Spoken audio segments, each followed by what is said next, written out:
রহস্য কখনো আলোতে জন্মায় না, রহস্য জন্ম নেয় অন্ধকারে আর অপেক্ষা করে কারো না কারো সত্য খুঁজে বের করার জন্য। অন্ধকারে ঢাকা শহর, নীরব সাক্ষী দেয়াল, আর এমন কিছু প্রশ্ন যার উত্তর খুঁজে বের করে আনতে পারে একজনই, সত্যান্বেষী ব্যোমকেশ বক্সী।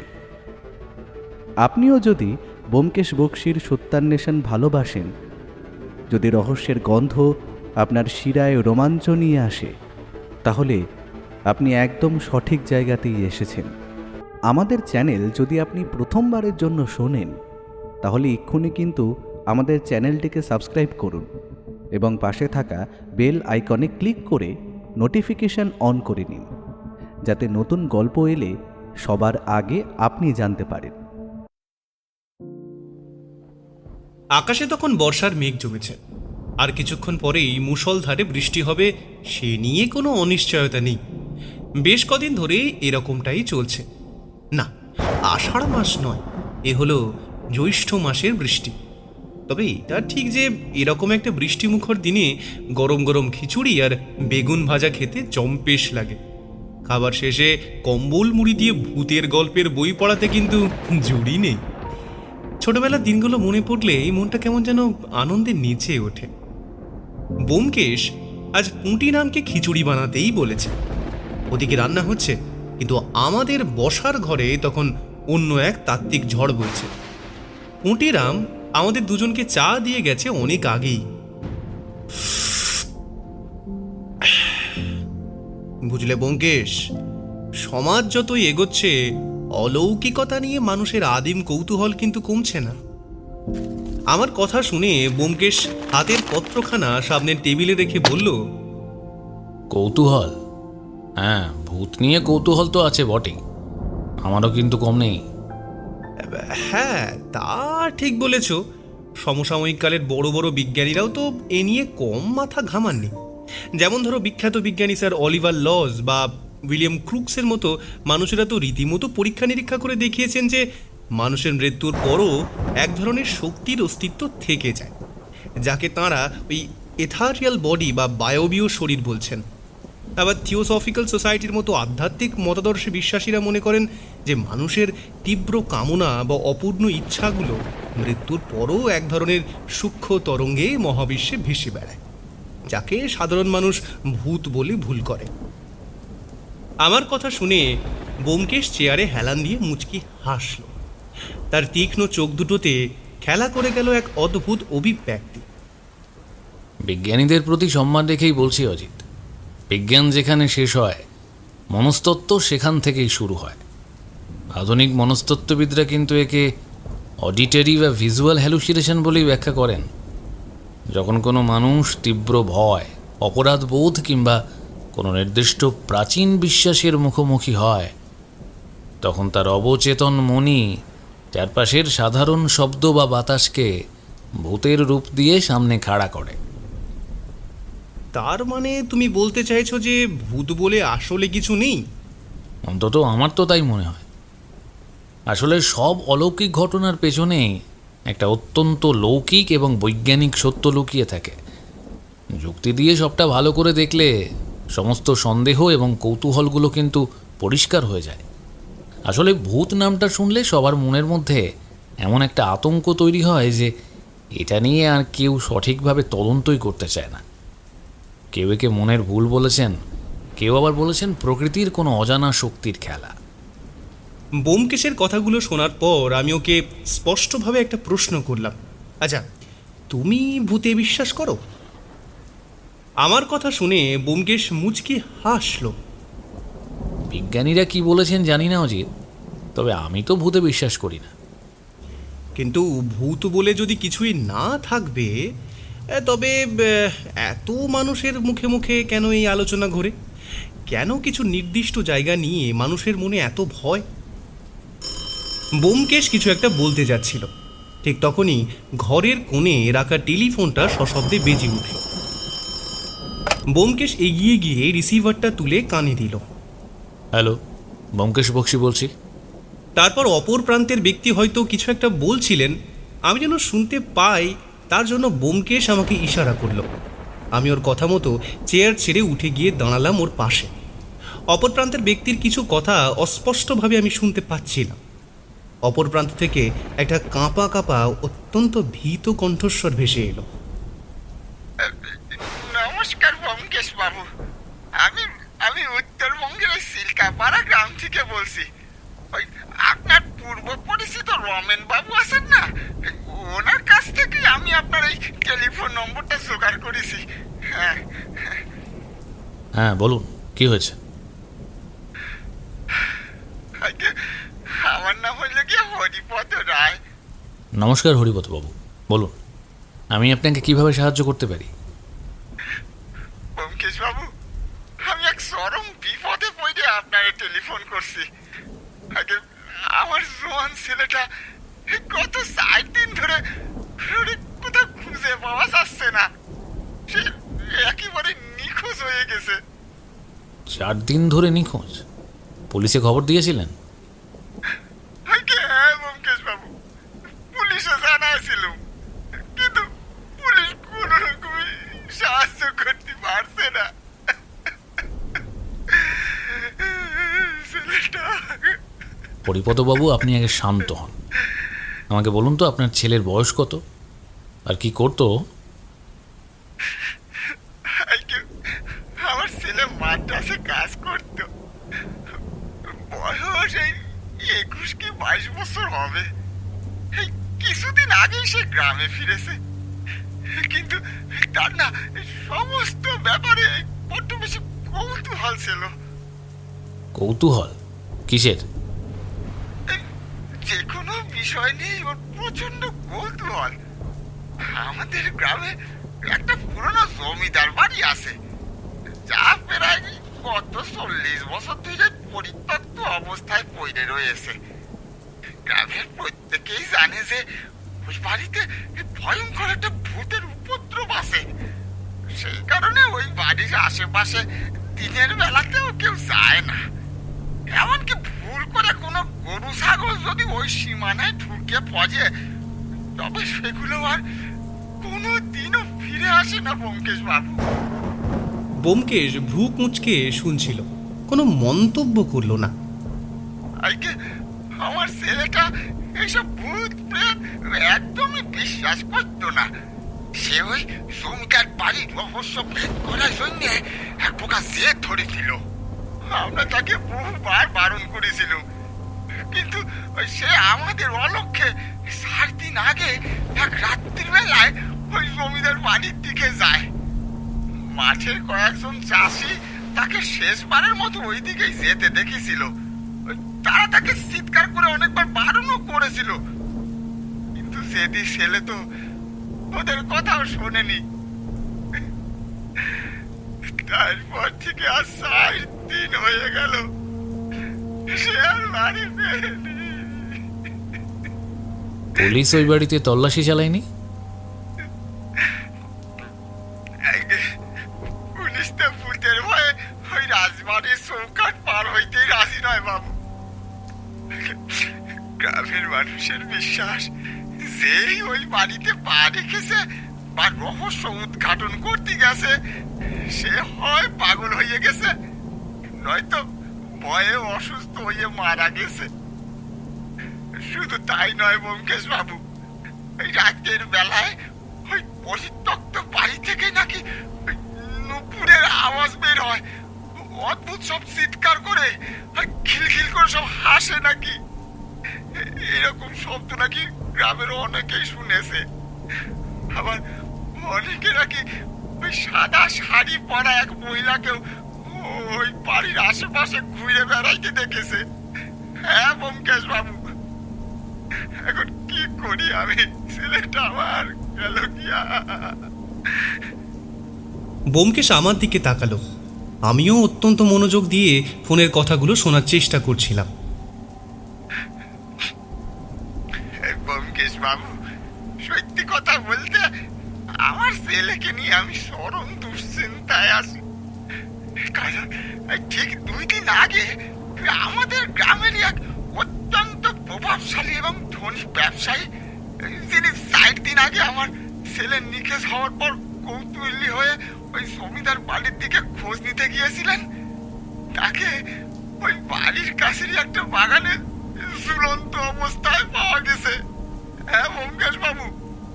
ঝুলন্ত অবস্থায়? পুলিশ কি বলল? আগে পুলিশ তো ময়না তদন্ত করছে, যেহেতু তিনি বড় ব্যবসায়ী ছিলেন তাই। তবে তদন্তে জানা গিয়েছে ওই ব্যক্তি ঝুলন্ত অবস্থায় মারা যাওয়ার আগেই নাকি চরম ভয় পেয়েছিলেন। তার মাথায় আঘাতের চিহ্নও ছিল। তবে তাকে প্রথমে নাকি ওই শ্বাসরোধ করে খুন করা হয়েছে, তাই পরে ওই মৃতদেহটি ঝুলিয়ে যাওয়া হয়েছে। তবে গ্রামের মানুষ তো বলতেছে এটা নাকি ভূতেরই কাজ, কারণ ওই ব্যবসায়ী নাকি খুব ভালো মানুষ ছিলেন, দান ধানও করতেন অনেক, আর তার কোনো শত্রু নাকি তেমন ছিল না। আর সবচেয়ে বড় কথা ব্যোমকেশ বাবু, তার পিঠে নাকি লাল লাল নখের আসর পাওয়া গেছে।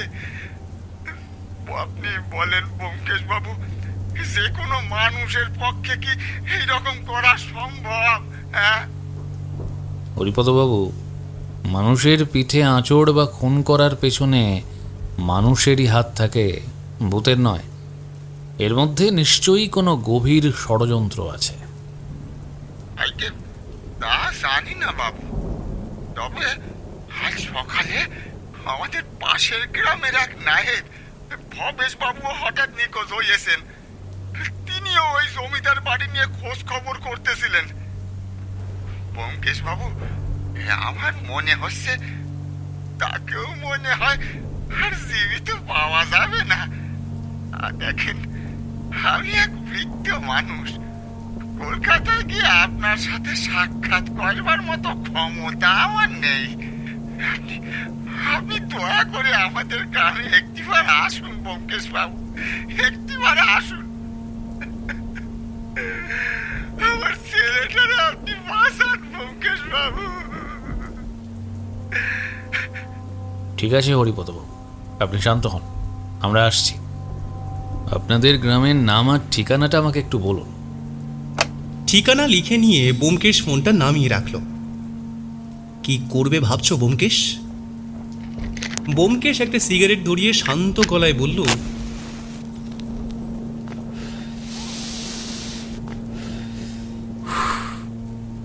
কি আর ভাববো, আমাদের অবিলম্বে উত্তরবঙ্গের ওই গ্রামে রওনা হতে হবে। সেখানে এক তরুণ নিখোঁজ, এক নায়েব উধাও, আর এক ধনী ব্যবসায়ীকে নৃশংসভাবে খুন করা হয়েছে। রহস্যের গন্ধ পেয়েছি অজিত, যেতে তো হবেই। এরপর আর কি, বাক্স প্যাটরা গুছিয়ে চললাম চিল্কাপাড়া। ট্রেন যখন তিস্তা নদী পার হয়ে জলপাইগুড়ির কাছাকাছি পৌঁছালো, তখন চারপাশের সবুজ চা বাগান, ঘন শালবন আর মেঘে ঢাকা পাহাড়ের দূরবর্তী দৃশ্য দেখে মনটা জুড়িয়ে গেল। কিন্তু এই রূপের আড়ালে যে এক নৃশংস রহস্য দানা বেঁধে আছে, তা কে জানত? স্টেশনে হরিপদবাবু নিজে এসেছিলেন। বৃদ্ধ মানুষ, চোখে মুখে শান্ত হারানোর তীব্র আকুলতা আর অনিদ্রার ছাপ স্পষ্ট। তিনি আমাদেরকে চিনতে পারেননি, কিন্তু ওই যে ব্যোমকেশের বিচক্ষণতা। হরিপদবাবু কোথায় দাঁড়িয়ে থাকবেন টেলিফোনে তিনি আগেই জানিয়ে দিয়েছিলেন। আর তাছাড়া ওনার শারীরিক ভঙ্গিমা দেখেই মনে হচ্ছিল তিনি ভীষণ রকম দুশ্চিন্তায় রয়েছেন। তাই আমি আর ব্যোমকেশ সোজা একজন বৃদ্ধ ব্যক্তির সামনে গিয়ে দাঁড়ালাম। নমস্কার হরিপদবাবু, আমি ব্যোমকেশ বক্সী, আর আমার সাথে আমার বন্ধু অজিত। ব্যোমকেশ কথাটা বলা মাত্রই হরিপদবাবু ওর হাত ধরে প্রায় কেঁদেই ফেললেন। আমি আর নিজের পরিচয়টা দেওয়ার সুযোগ পেলাম না, যদিও ব্যোমকেশ বলেই দিয়েছিল। আরে ব্যোমকেশ বাবু, আপনারা এসেছেন? আমি সত্যি বিশ্বাস করতে পারছি না। দেখেন না ব্যোমকেশ বাবু, পুলিশ তো আমাদের কোনো কথাই শুনতেছে না। আপনি যে আমার একটা টেলিফোনে এইখানে আসবেন, আমি সত্যি ভাবতে পারি নাই। বিশ্বাস করেন, এ আমার ভীষণই ভাগ্যের ব্যাপার। আমি যে আপনাদের কি বলে ধন্যবাদ দেব। হরিপদবাবু প্রায় কান্নার জড়ানো গলায় কথাগুলো স্টেশনেই বলতে লাগলেন। কি করছেন কি হরিপদবাবু? এইভাবে এই জায়গায় আপনাকে কাঁদতে দেখে কিন্তু আমার একদম ভালো লাগছে না। আপনি আমার উপর বিশ্বাস রাখতে পারেন। হরিপদবাবুকে সান্ত্বনা দিয়ে ব্যোমকেশ কথাগুলো বলতে লাগলো। তবে সেখানে আমরা দেরি না করে স্টেশনের বাইরে অপেক্ষারত ঘোড়ার গাড়িগুলোর মধ্য থেকে একটা জুৎসই ঘোড়ার গাড়ি ভাড়া করে সোজা চিল্কাপাড়ার উদ্দেশ্যে রওনা হলাম। জলপাইগুড়ির কাঁচা রাস্তা ধরে টকবগিয়ে ধাবমান ঘোড়ার খুঁড়ের আওয়াজ আর চাকার শব্দ বেশ লাগছিল শুনতে। গাড়ি যত গ্রামের ভেতরে ঢুকছিল, জনবসতি তত পাতলা হয়ে আসছিল। একসময় চিল্কাপাড়া গ্রামের সীমানায় এসে সেই ঘোড়ার গাড়ি থামল। হরিপদবাবু হাত তুলে দূরের এক বিস্তীর্ণ অঞ্চলের দিকে ইশারা করলেন। ব্যোমকেশ বাবু, অজিত বাবু, ওই দেখেন, ওই ডুয়ার্সের যে ঘন জঙ্গলের একটা অংশ এই মাঠের প্রান্তে এসে মিশেছে। আর সেই জঙ্গলের বুক চিরে মাথা তুলে দাঁড়িয়ে আছে দেখেন এক বিশাল অট্টালিকা। আইকে ওটাই হলো চিল্কাপাড়া চৌধুরী বাড়ি। হরিপদবাবু কথাটা বলতেই গাড়ির জানলা দিয়ে মাথা গুলিয়ে আমি সেই রাজবাড়ির চত্বরটা দেখার চেষ্টা করলাম। এটি যে কোনো সাধারণ বাড়ি নয়, প্রায় কয়েকশো বিঘা জমির উপর গড়ে ওঠা এক দুর্গ বিশেষ, তা এক নজরেই বোঝা যাচ্ছিল। হ্যাঁ, আমিও এখানে আসার আগে চৌধুরী বাড়ি নিয়ে কিছু তথ্য জানার চেষ্টা করেছিলাম। শুনলাম একসময় চৌধুরী বংশের আদি পুরুষেরা ব্রিটিশদের কাছ থেকে পত্তন নিয়ে এই বিশাল ভূসম্পত্তি গড়ে তুলেছিলেন। ব্যোমকেশ কথাটা বেশ গম্ভীর গলায় বলতেই হরিপদবাবু একটা দীর্ঘশ্বাস ফেললেন। হাইগে, এটা এখন আর সেই চৌধুরী বাড়ি নেই ব্যোমকেশ বাবু। যেই চৌধুরী পরিবার থেকে এই গ্রামের মানুষ একের পর এক উপকার পেয়েছে, সেই চৌধুরী বাড়ি এখন শুধুই অভিশপ্ত। কেউ যায় না ওখানে। হ্যাঁ ব্যোমকেশ বাবু, কেউ যায় না। আমাদের ঘোড়ার গাড়িটা আরও এগিয়ে নিয়ে গেলে সামনের দিকে। হরিপদবাবু নিজেই জমিদার বাড়িটার কিছুটা আমাদেরকে দেখাতে লাগলেন। দেখলাম রাজবাড়ির সদর মহলের ঠিক সামনেই পড়ে রয়েছে প্রায় 50 বিঘার একটা বিশাল পতিত মাঠ। এককালে এখানে হয়তো চাষবাস কিংবা ঘোড়দৌড় হতো, কিন্তু এখন তা কেবল বুনো ঝোপ আর আগাছায় ঠিক ঠিক করছে। গ্রামের কোনো মানুষ বা গবাদি পশু এখন আর এই মাঠে পা রাখার সাহস পায় না। বাড়ির পূর্ব দিকে দেখুন একটা মস্ত বড় জলাশয় আছে, যার জল এখন কালচে রূপ ধারণ করেছে। আর চারপাশটা বুঝে গেছে চওড়া শ্যাওলা আর জলজ উদ্ভিদে। কি জলাশয় ছিল এটা! এই জলাশয়ের নাম জমিদার বাবু বড় সাধ করে রেখেছিলেন নীল দিঘি। কেন জানেন? এই জলাশয়ের জল এতটাই স্বচ্ছ ছিল যে আকাশের নীল রং এর মধ্যে পড়ত। শুধু একটাই আফসোস ব্যোমকেশ বাবু, আর কিছুই নেই এখন এই গ্রামে। এখনকার মানুষের বিশ্বাস এই দিঘির ঘাটেই নাকি অমাবস্যার রাতে সেই সাদা শাড়ি পরা ছায়ামূর্তি এসে দাঁড়ায়। হ্যাঁ ব্যোমকেশ বাবু, এখানেই নাকি ঘোরাফেরা করে সেই ছায়ামূর্তি। সাদা শাড়ি পরা ছায়ামূর্তি আপনি দেখেছেন? আইকে না, মানে আমি দেখি নাই, তবে আমাদের গায়ে অনেকেই দেখেছে। দেখেন, একজন দুইজন বললে হয়তো বিশ্বাস করতাম না, কিন্তু ভূত দেখার সংখ্যাটা যে অনেক বেশি, তাই তার অবিশ্বাস করার কিছুই নেই ব্যোমকেশ বাবু। আমি খেয়াল করলাম মূল বাড়িটা 3 তলা। উত্তরবঙ্গের স্যাঁতস্যাঁতে আবহাওয়া আর দীর্ঘদিনের অযত্নে দেওয়ালের পলেস্তারা খসে পড়ে লাল ইটের কঙ্কাল বেরিয়ে এসেছে। বড় বড় জানলার খড়খড়িগুলো ভাঙা, ঘরের ভেতর থেকে বট পাকুড়ের শিকড় নেমে এসেছে দেওয়াল ফুঁড়ে। দূর থেকে দেখলে মনে হয় কোনো এক প্রাচীন দানব হাঁ করে গিলে খেতে আসছে চারপাশটাকে। হরিপদবাবু আরও খানিকটা সামনের দিকে এগিয়ে গিয়ে বললেন, এই যে এই রাজবাড়িটা দেখছেন, এর পিছনের অংশটা সরাসরি ওই ডুয়ার্সের গভীর শাল ও সেগুন বনের সাথে মিশে গেছে। এককালে সেখানে এক বিশাল ফলের বাগান ছিল বটে, কিন্তু তা এখন গভীর জঙ্গলে পরিণত হয়েছে। আর সেই বাগানেরই একটা এই প্রাচীন বট গাছ থেকে ওই 2-3 আগে ব্যবসায়ী মহিম রঞ্জনের ঝুলন্ত মৃতদেহ উদ্ধার করেছে পুলিশ। ওই বট গাছ থেকে ব্যোমকেশ বাবু। হরিপদবাবুর মুখে মহিম রঞ্জনের নামটা শুনে কিছুটা অবাক হলাম, কিন্তু পরক্ষণেই বুঝতে পারলাম টেলিফোনে যে ব্যক্তির কথা বলেছিলেন হরিপদবাবু বোধহয় তারই কথাই বলছেন। মহিম রঞ্জন, অর্থাৎ আপনি যেই ব্যক্তির কথা আমাকে টেলিফোনে বলেছিলেন, তাই তো? আমি জিজ্ঞেস করতেই যাচ্ছিলাম, তার আগে ব্যোমকেশ হরিপদবাবুকে কথাটা জিজ্ঞেস করলেন। আগে হ্যাঁ ব্যোমকেশ বাবু, এই মহিম রঞ্জন বাবু ভীষণ ভালো মানুষ ছিলেন। পাড়াতে যখনই কেউ বিপদে পড়ত তিনি সবার আগে এগিয়ে যেতেন। কিন্তু ওই রকম একটা ভালো মানুষের সাথে এইরকম ঘটনা ঘটবে তা আমরা কেউই ভাবতে পারিনি। কি আর করবো বলুন, সবই কপালের ফের। এই যেমন আমার ছেলেটাও।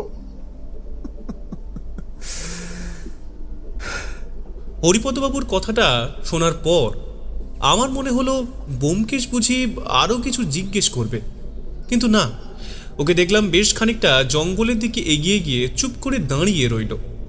আমিও আমার মতন করে এই রাজবাড়ির চারপাশটা দেখতে লাগলাম এবং বুঝতে চাইলাম যে সত্যি কি এখানে ভূত আছে। এরপর আর আমরা সেখানে দেরি করলাম না। হরিপদবাবু আমাদেরকে নিয়ে চলে ওনার নিজের বাড়িতে। হরিপদবাবুর বাড়িটি রাজবাড়ি থেকে প্রায় 8 মাইল দূরে, গ্রামের মূল লোকালয়ের মধ্যে। সেখানে পৌঁছানোর পর গ্রামের বেশ কিছু মানুষ আমাদের দেখতে এলেন। প্রত্যেকের চোখে মুখে অদ্ভুত এক আতঙ্ক এবং আমাদের প্রতি এক ধরনের অবিশ্বাস। হরিপদবাবু সকলের উদ্দেশ্যেই আমাদের পরিচয় করিয়ে দিলেন। তিনি বললেন, আরে আরে কি হইল কি তোমাদের? তোমরা এত সংকোচ করতেছো কেন, আর ভয় বা পাইতেছো কেন? ইনি ইনি অনেক বড় মাপের গোয়েন্দা। এনার নাম ব্যোমকেশ বক্সী। আর ওই সঙ্গে উনি হলেন ওনার বন্ধু অজিত বন্দ্যোপাধ্যায়। উনি লেখক। এখানকার পুলিশ তো কিছুই করতে পারল না, কিন্তু আমার বিশ্বাস আমার ছেলেকে ওনারা ঠিক খুঁজে বের করবেন, তাই ওনাদের নিয়ে এসেছি। হরিপদবাবু কথাটা শেষ হতেই একজন বয়স্ক ব্যক্তি মুখ বেঁকিয়ে বলল, তুমি যে কি বলো না হরি, যেই কাজ গায়ের পুলিশ করতে পারলো না, এখানকার মোড়ল মাতব্বর যারা আছে তারা এই গ্রামের সব কিছু চেনে। তারা তোমার ছেলেকে উদ্ধার করতে পারলো না, আর তুমি ভরসা করেছো কলকাতার এই 2 বাবুর ওপর। কি চেনে কি জানে ওনারা? হ্যাঁ, সেই ব্যক্তির কথা শেষ হতেই আরও একজন ব্যক্তি বলল, সাধনদা কিন্তু ভুল কিছু বলেনি। আমরা আর এখন বাইরের কাউকে বিশ্বাস করতে পারছি না। গ্রামবাসীদের মধ্যে ইতিমধ্যে দেখলাম ফিসফিস শুরু হয়ে গেছে। তাঁদের ধারণা কলকাতা থেকে আসা এই 2 বাবু শহরের বাবুদের মতোই পুলিশের মতো ব্যর্থ হয়ে ফিরে যাবেন, নয়তো ভূতের কোপে পড়বেন। ব্যোমকেশ কিন্তু এসব কথায় কান দিল না। আমরা দুজনেই আমাদের জিনিসপত্র সমস্ত কিছু হরিপদবাবুর হাতে তুলে দিয়ে হাত মুখ ধুয়ে দাওয়ায় এসে বসলাম। আচ্ছা হরিপদবাবু, আপনার ছেলে নিখোঁজ হওয়ার আগে এই চৌধুরী বাড়ি নিয়ে কোনো বিশেষ আলোচনা কি বাড়িতে করেছিল? আজকে না ব্যোমকেশ বাবু, এইরকম তো বিশেষ কিছু আলোচনা করিনি বাড়িতে।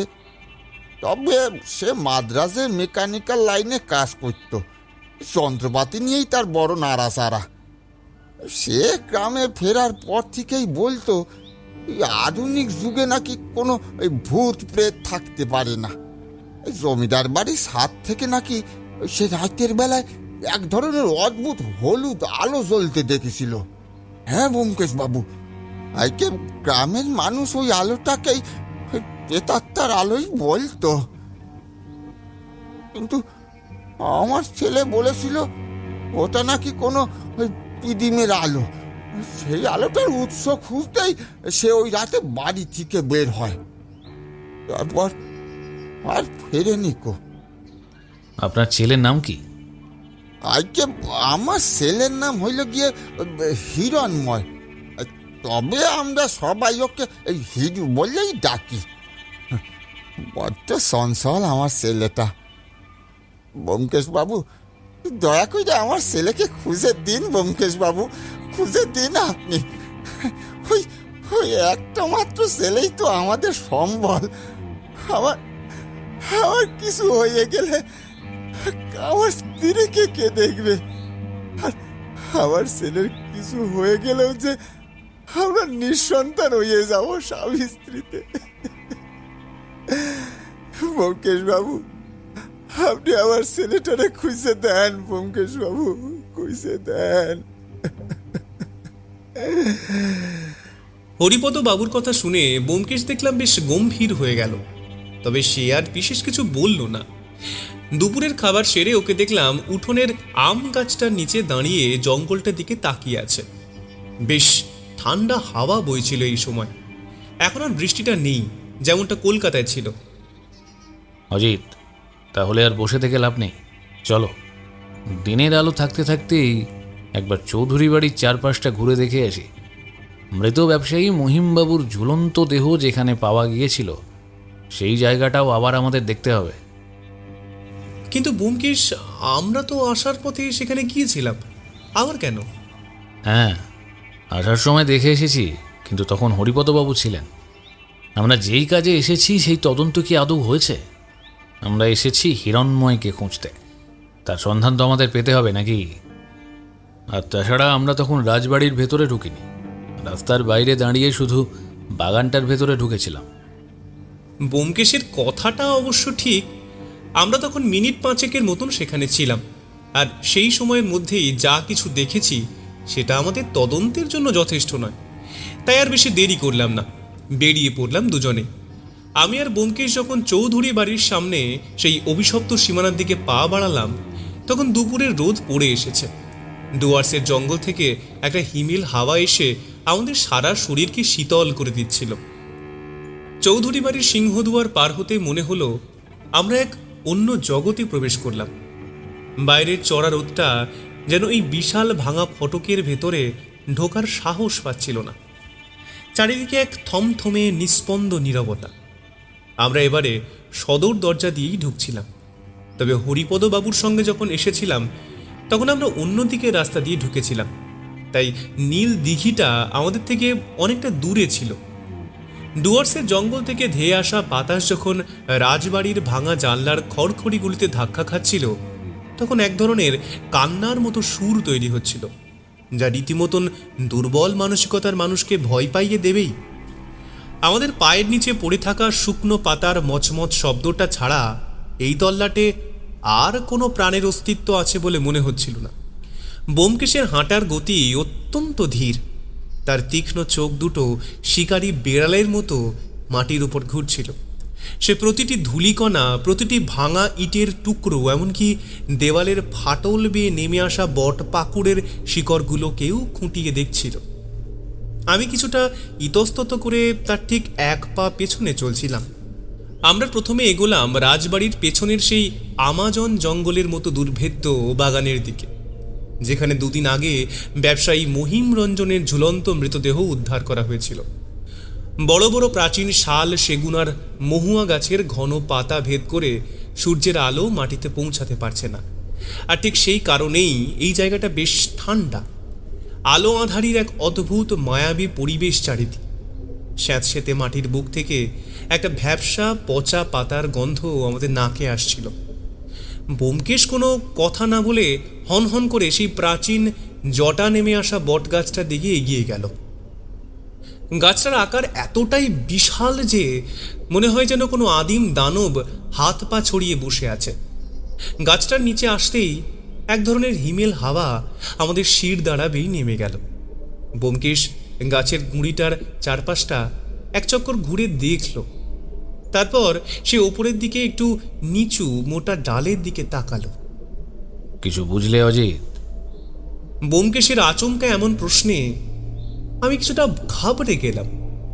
ও গাছের ডালটার দিকে মাথা উঁচিয়ে তাকিয়ে আছে দেখে আমি বললাম, তখন তো হরিপদবাবু বলছিল এই ডালটা থেকেই দড়ি বেঁধে মহিমবাবুকে ঝুলিয়ে দেওয়া হয়েছিল। হরিপদবাবু টেলিফোনে ঠিকই বলেছিলেন। ময়নাতদন্তে মহিমরঞ্জনের মাথায় আঘাতের চিহ্ন পাওয়া গেছে। খুনি প্রথমে তাকে অন্য কোথাও ঘায়েল করেছে, তারপর এখানে এনে ঝুলিয়েছে যাতে সবাই একে ভূতের কাজ ভেবে ভুল করে। আর সেটাই আমার সন্দেহের বিষয়। কি রকম সন্দেহ? আমার প্রশ্নের কোনো উত্তর দিল না ব্যোমকেশ, শুধু চুপচাপ দাঁড়িয়ে রইল কিছুক্ষণ। তারপরে গাছের নিচে জঙ্গলটা ভালো করে দেখতে লাগলো। কিন্তু ব্যোমকেশ, তার পিঠের সেই লাল লাল নখের আঁচড়, গ্রামের মানুষ তো ওটাকেই ভূতের অকাট্য প্রমাণ হিসেবে ধরে নিয়েছে। ব্যোমকেশ মুচকি হাসল। সে পকেট থেকে তার ছোট আতস কাঁচটা বের করে মাটির দিকে ঝুঁকে পড়ল। মানুষের মনের আদিম ভয় যখন যুক্তিকে গ্রাস করে অজিত, তখন একটা সাধারণ আচরও অলৌকিক বা ভৌতিক হয়ে ওঠে। ডুয়ার্সের এই ঘন জঙ্গলে এমন অনেক কাঁটাঝোপ বা বুনো গাছ আছে তার সংস্পর্শে তীব্র গতিতে এলে চামড়া চিঁড়ে রক্ত বেরিয়ে যায়, আর সেটাই স্বাভাবিক। অথবা এমনও হতে পারে কোনে ইচ্ছাকৃতভাবে গ্রামবাসীদের মনে ভূতের আতঙ্ক জিইয়ে রাখার জন্য কোনো তীক্ষ্ণ নখ সদৃশ অস্ত্র বা টিন দিয়ে ওই আঁচড় কেটেছে। আমাদের নজর আসল সত্যি থেকে ঘুরিয়ে দেওয়াই ছিল খুনির মূল উদ্দেশ্য। বাগান থেকে বেরিয়ে আমরা চৌধুরী বাড়ির মূল উঠোনের দিকে পা বাড়ালাম। দেখলাম উঠোনের ঠিক মাঝখানে অবস্থিত সেই কুখ্যাত পরিত্যক্ত কুয়ো। আমি ব্যোমকেশকে উদ্দেশ্য করে বললাম, এটা তো সেই কুয়ো যেখানে নাকি 40 বছর আগে ডাকাতদের হাত থেকে নিজেদের সম্মান বাঁচাতে জমিদার বাড়ির বৌরানী আর তার ছোট মেয়ে ঝাঁপ দিয়েছিল। এটা কুয়ো নয় অজিত, এটাকে ইঁদারা বলে। হ্যাঁ, ঠিকই বলেছ, এটা ইদারা। ইদারার চারপাশটা ভাঙা ইটের পাঁচিল দিয়ে ঘেরা, যার গায়ে ঘন শ্যাওলা জমে কালচে সবুজ রং ধারণ করেছে। আমি একটু সাবধানে এই কুয়োর ভেতরটা দেখার চেষ্টা করলাম। নিশ্ছিদ্র কালো অন্ধকার, যার তলা দেখা যায় না। কিন্তু ব্যোমকেশ অন্ধকার দেখছিল না, তার চোখ ছিল কুয়োর চারপাশের পাড়টার উপর। সে হঠাৎ ঝুঁকে পড়ে কুয়োর পাড়ের একদিকের শ্যাওলাগুলো হাত দিয়ে ছুঁয়ে দেখল। তার মুখে সেই চেনা রহস্যময় তৃপ্তির হাসি ফুটে উঠল। সে আমার দিকে তাকিয়ে বলল, আচ্ছা অজিত, ভূত কি জল খায়? মানে? ব্যোমকেশের এমন আচমকা উৎকট কথা শুনে আমি অবাক হয়ে গেলাম। আমার তো জানা ছিল না যে অশরীরী আত্মাদেরও তৃষ্ণা পায়। হঠাৎ এই কথা বলছো কেন? ব্যোমকেশ ইদারার পাড়ের উত্তর দিকের সতেজ সবুজ শ্যাওলাগুলো দেখিয়ে বলল, ভালো করে দেখো, ইঁদারার ভেতরে নামার জন্য পাথরের গায়ে যে ছোট ছোট খাঁজগুলো কাটা আছে তার ওপরের শ্যাওলা সম্পূর্ণ পরিষ্কার এবং ঘষা খাওয়া। এর অর্থ খুব পরিষ্কার অজিত। খুব সম্প্রতি কেউ এই ইঁদারা থেকে জল তুলেছে এবং নিয়মিত এই খাঁজগুলোয় পা দিয়ে কুয়োর ভেতরে বা তার আশেপাশে যাতায়াত করছে। যদি এই বাড়ি সম্পূর্ণ পরিত্যক্ত হতো তবে এই শ্যাওলাগুলো অক্ষত থাকত। এখানে কোনো জ্যান্ত মানুষ লুকিয়ে আছে এবং সে এই ইঁদারার জল ব্যবহার করছে। ঠিক তখনই রাজবাড়ির ভেতরের কোনো এক অন্ধকার নির্জন মহল থেকে একটা অদ্ভুত শব্দ ভেসে এলো।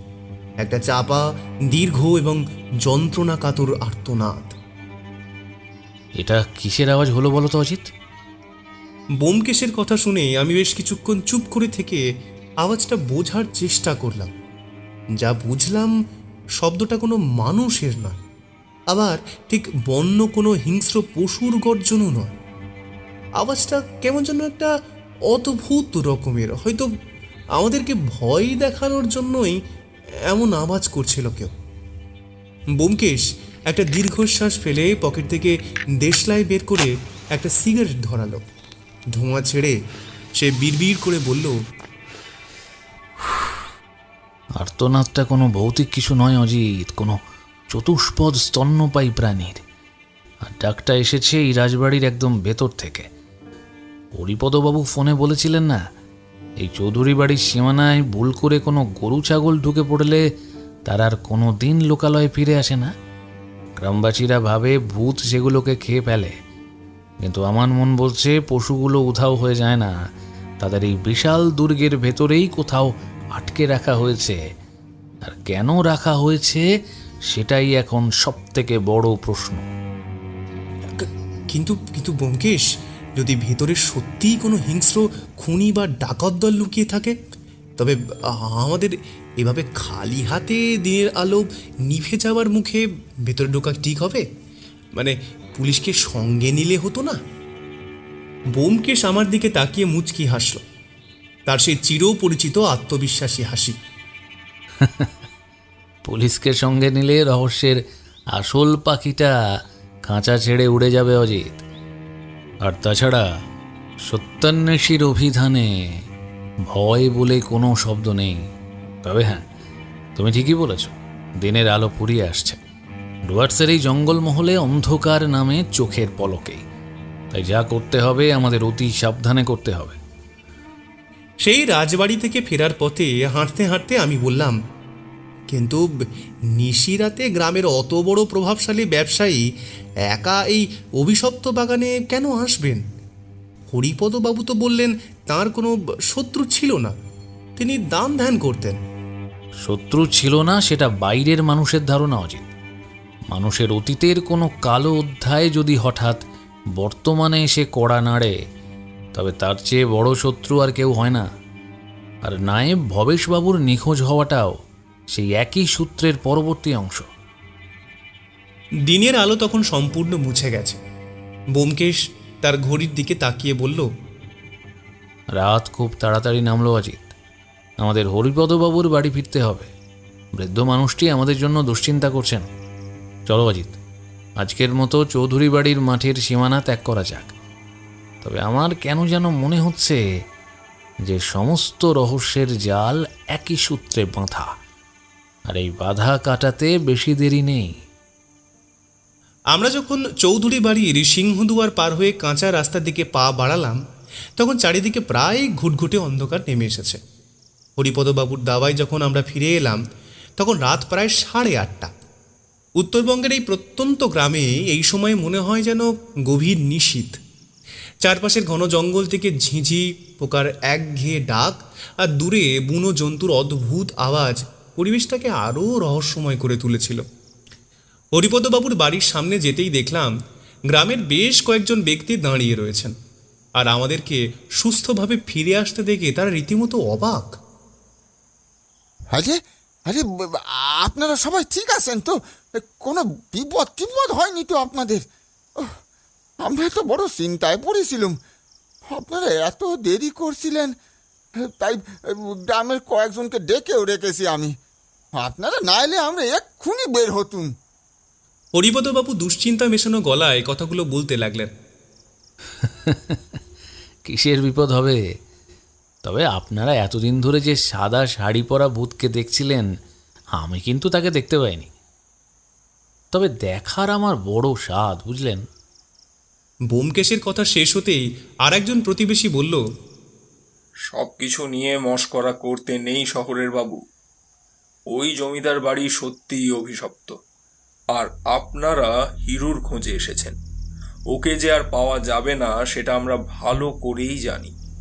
আপনাদের ভাগ্য ভালো তাই বেঁচে ফিরেছেন, কাল আর দুঃসাহস দেখাবেন না।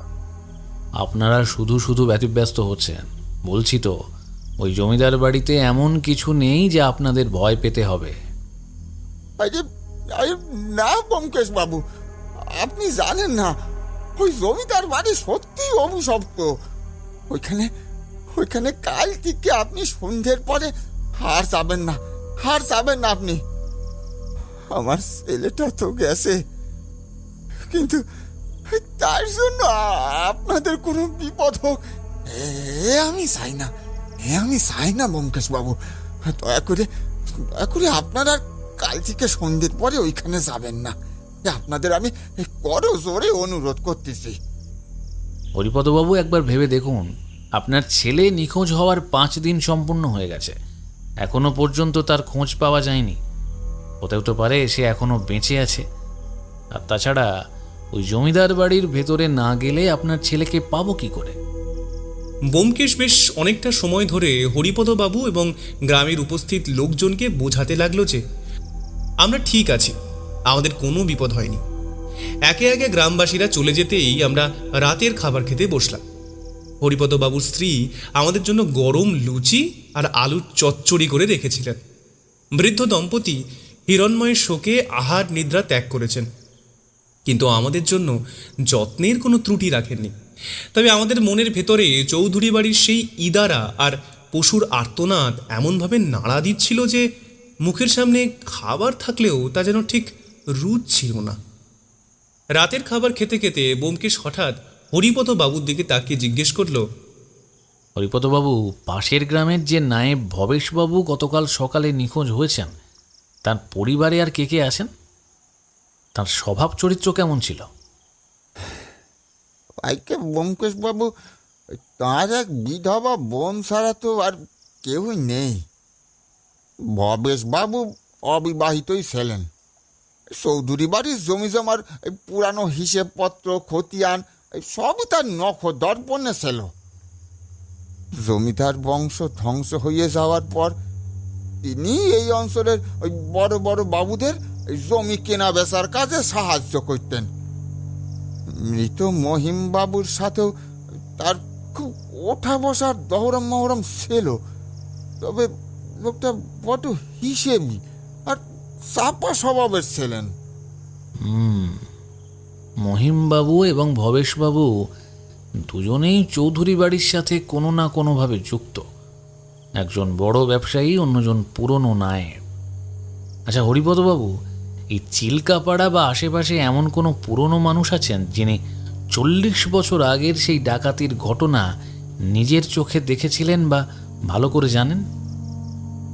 আগে এই 40 বছর আগের যদি কাউকে আপনি খোঁজেন, তা সে আমিও আছি আর আমাদের পাড়ায় আরো অনেকেই আছে, কিন্তু ওই পরিবারের ভেতরে কি ঘটেছে বা হঠাৎ করে জমিদার বংশ ধ্বংসই বা হইল কি করে, সেটা নিজের চোখে দেখেছে এমন কেউ তো আর বেশি আছে বলে ঠিক মনে পড়তিছে না।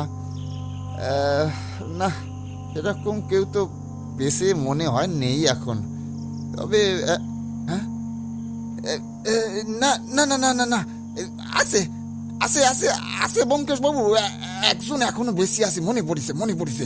হ্যাঁ, ওই আমাদের গ্রামের বর্তমান কবিরাজ মশাই, মানে ওই সনাতন বৈদ্যি, তিনি সেই আমলের মানুষ যিনি ওই জমিদার বাড়ির ওইখানে ছিলেন আর এখনো বেঁচে আছেন। তখন তিনি অবশ্যই তরুণ ছোকরা। তবে সেই অভিশপ্ত রাতের ঘটনার পর তিনি নাকি পুলিশকে প্রথম খবর দিয়েছিলেন। তারপর থেকে ওনারও খুব প্রসাদ বেড়ে গিয়েছে। ব্যোমকেশ মাথা নাড়ল, সে আর কোনো মন্তব্য করল না, চুপচাপ খাবার খেতে লাগলো। আমি বেশ ভালো করে বুঝতে পারছিলাম ব্যোমকেশ এক গভীর ঘোরের মধ্যে রয়েছে, অর্থাৎ খুব শীঘ্রই খুলতে চলেছে রহস্যের জট।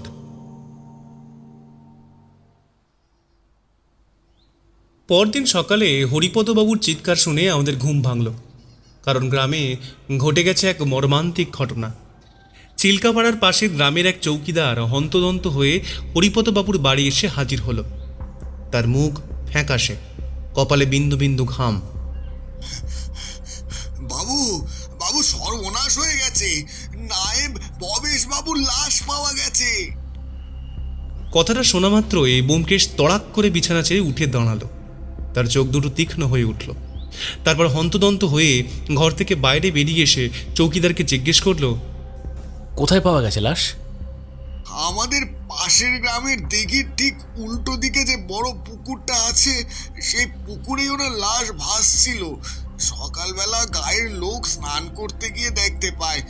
পুলিশ ইতিমধ্যে ওখানে পৌঁছে গেছে। আমরা আর এক মুহূর্ত দেরি না করে ঘটনাস্থলের উদ্দেশ্যে রওনা হলাম। সকালের কুয়াশা আর রোদের আলো আঁধারির মধ্যে পুকুর পাড়ে তিল ধারণের জায়গা ছিল না। পুলিশ ইতিমধ্যেই লাশটি জল থেকে তুলে এনে পাড়ে সাদা কাপড়ে ঢেকে রেখেছে। চিল্কাপাড়ার স্থানীয় থানার দারোগাবাবুও ইতিমধ্যেই হাজির হয়েছে সেখানে। এখানে কেউ একদম ভিড় করবেন না, জান বলছি, সরে দাঁড়ান সবাই। স্থানীয় থানার দারোগা রসিকলাল কথাটা বললেন, আর ঠিক তখনই আমি আর ব্যোমকেশ দুজনেই ভিড় ছেলে সামনে এগিয়ে গেলাম।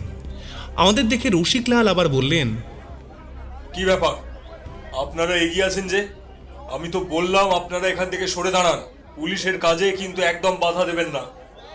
নমস্কার দারোগাবাবু, আমার নাম ব্যোমকেশ বক্সী, কলকাতা থেকে এসেছি। আর ইনি আমার বন্ধু অজিত বন্দ্যোপাধ্যায়। ব্যোমকেশের কথা শোনা মাত্রই দারোগা হাত জোড় করে বললেন, আপনি সত্যি সত্যান্বেষী ব্যোমকেশ বক্সী? কিন্তু আপনি এই গ্রামে হঠাৎ? হ্যাঁ, এসেছি বিশেষ কিছু জরুরি কাজে। কলকাতায় বিখ্যাত সত্যান্বেষী ব্যোমকেশ বক্সীকে সশরীরে সেখানে দেখে কিছুটা অপ্রস্তুত ও থতমত খেয়ে গেলেন চিল্কাপাড়া থানার দারোগা রসিকলাল। তবে ব্যোমকেশের শান্ত অথচ দৃঢ় ব্যক্তিত্বের সামনে নিজের পুলিশি অহংকার বেশিক্ষণ ধরে রাখতে পারলেন না। ব্যোমকেশ লাশের পাশে হাঁটু গেড়ে বসল। ভবেশবাবুর পরনে ছিল সাধারণ ধুতি ও ফতুয়া। শরীরটা সারা রাত জলে ভিজে ফুলে উঠেছে। ব্যোমকেশ সাবধানে তার মুখ, চিবুক আর গলা পরীক্ষা করল। ফতুয়ার বোতামগুলো ছেঁড়া, মনে হচ্ছে মারা যাওয়ার আগে চরম ধস্তাধস্তি হয়েছিল। দারোগাবাবু, কথাটা বলেই ব্যোমকেশ উঠে দাঁড়িয়ে পকেট থেকে রুমাল বের করলো।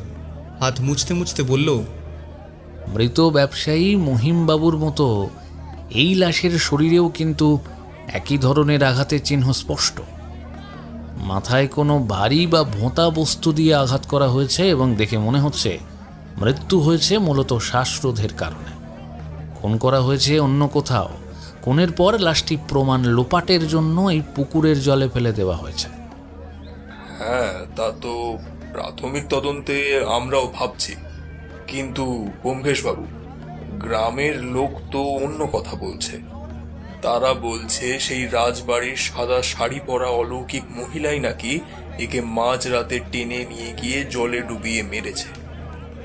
ভবেশবাবুর পিঠের চামড়াটা একবার দেখুন, ওটা কি মানুষের কাজ হতে পারে? দারোগাবাবু, ভূত যদি গ্রামে গ্রামে ঘুরে মানুষকে এভাবে খুন করা শুরু করে, তবে আপনাদের এই খাঁকি পোশাক ছেড়ে দিয়ে সোজা হিমালয়ে চলে যাওয়া উচিত। ভালো করে চামড়ার দাগগুলো দেখুন।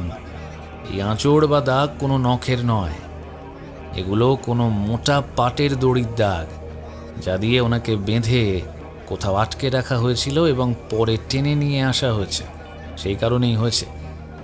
আর এটা যে করেছে সে খুনি কোনো রক্ত মাংসের মানুষ হবে, কোনো অশরীরী নয়। কিন্তু ব্যোমকেশ বাবু, এটা তো সত্যি যে এই জমিদার বাড়িতে ভূত রয়েছে। আমি নিজের চোখে দেখেছি। এখানে যে সমস্ত গ্রামের লোকজন আছে তাদের সবাইকে জিজ্ঞেস করুন, আমি মিথ্যে বলছি না। দারোগা রসিকলালের কথাটা শোনা মাত্রই ব্যোমকেশ রীতিমতন রেগে গেল। দারোগাবাবু, ভূত বলে কিছু হয় না, যা হয় সবটাই মনের ভুল। আর এই মনের ভুল, তার কারণেই আপনারা সবাই একটা ভুল ধারণা নিয়ে বসে আছেন। ব্যোমকেশের এই কথাটা শোনা মাত্র সেখানে উপস্থিত গ্রামবাসীরা একে একে সবাই একসাথে বলতে লাগলো যে তারা অনেকেই এই গ্রামে ভূত দেখেছে। আর সেটা একদিন দুদিন নয়, দীর্ঘ 40 বছর ধরে এই একই ঘটনার সাক্ষী হয়েছে অনেকেই। কিন্তু ভৌতিকভাবে এই খুন বা এই ধরনের খুন প্রথমবার। ব্যোমকেশ যখন রীতিমতন হাঁপিয়ে উঠল সবাইকে বোঝাতে বোঝাতে যে এটা ভূতের কাজ নয়, তখন এক ব্যোমকেশ চুপ করে গেল। ব্যোমকেশ বাবু, আমি আপনার মনের অবস্থা বুঝতে পারছি। আপনি হয়তো ভূত প্রেত বিশ্বাস করেন না, কিন্তু এটা সত্যি যে ওই জমিদার বাড়ি অভিশপ্ত। রসিকলালের কথাটা শোনা মাত্রই ওর দিকে তীক্ষ্ণ চোখে তাকালো ব্যোমকেশ। ভবেশবাবুর মৃতদেহের যেন ময়না তদন্ত করা হয়। আমি আপনার সাথে আজ বিকেলে আলাদাভাবে কথা বলবো। ঠিক আছে ব্যোমকেশ বাবু। এই কে আছিস? এই লাশটা ময়না তদন্ত হবে, নিয়ে যাওয়ার ব্যবস্থা কর। পুলিশ ভবেশবাবুর মৃতদেহটা ময়না তদন্তের জন্য নিয়ে চলে যাবার পর ব্যোমকেশ আমার দিকে তাকালো। তার মুখে এক অদ্ভুত চিন্তার রেখা। চলো অজিত, একবার গ্রামের মূল বাজারের দিকে যাওয়া যাক। সেখানকার লোকজনের কাছ থেকে কিছু জিনিস আমাদের জানাটা খুব দরকার। চিল্কাপাড়ার বাজারটি খুব বড় নয়। গুটি কয়েক চাল, ডাল, নুন আর আনাজের দোকান নিয়ে গড়ে উঠেছে গ্রামীণ হাট। আর এই বাজারে একটাই বড় মুদির দোকান রয়েছে। ব্যোমকেশ বড় মুদির দোকানের সামনে গিয়ে দাঁড়ালো। দোকানের বাইরে বস্তায় বস্তায় চাল ডাল সাজানো। দোকানের মালিক এক প্রৌঢ় ভদ্রলোক। জানতে পারলাম সেই ভদ্রলোকের নাম নিবারণ। ব্যোমকেশ অত্যন্ত সাধারণভাবে নিবারণকে জিজ্ঞেস করলো, মশাই, ভালো দেরাদুন চাল বা বাঁশকাঠি চাল পাওয়া যাবে? হ্যাঁ হ্যাঁ, নিশ্চয়ই নিশ্চয়ই পাওয়া যাবে। দিচ্ছি দিচ্ছি। কিন্তু আপনাদের তো ঠিক চিনলাম না। এই গায়ে নতুন বুঝি? নিবারণ ব্যোমকেশের মুখের দিকে তাকিয়ে জিজ্ঞেস করতে ব্যোমকেশ মুচকি হাসল। হ্যাঁ, আমরা নতুন এসেছি হরিপদবাবুর বাড়িতে। ব্যোমকেশ কথাটা শেষ করতে না করতেই নিবারণ নিজেই বলে উঠল, ও আচ্ছা আচ্ছা, এইবারে বুঝেছি। আপনারা ওই নিখোঁজ হিরুকে খুঁজতে এসেছেন, তাই না? তা তো আজ প্রায় 6 দিন হলো ছেলেটা নিখোঁজ। বেচারা। আগে হ্যাঁ, সেজন্যই এসেছি। আচ্ছা নিবারণবাবু, সত্যিই কি ওই জমিদার বাড়িতে ভূত রয়েছে? মানে আপনি কখনো দেখেছেন? ব্যোমকেশের কথাটা শোনা মাত্র নিবারণ চুপ করে গেল। তারপর একটা ফ্যাকাশে হাসি হেসে বলল, আমি নাম মানে আগে আগে হ্যাঁ, আমিও দেখেছি। সাদা শাড়ি পরে একটা মেয়ে হেঁটে বেড়ায়, তবে অনেক দূর থেকে। আচ্ছা নিবারণবাবু, আপনার কি মনে হয় হিরু কি ওই জমিদার বাবুর বাড়িতেই আছে? কিন্তু তার কোনো হদিশ পাওয়া যাচ্ছে না কেন? ব্যোমকেশের কথাটা শোনা মাত্রই নিবারণ এড়িয়ে যেতে চাইল। আসুন আসুন, এই নিন, এই আপনাদের চাল।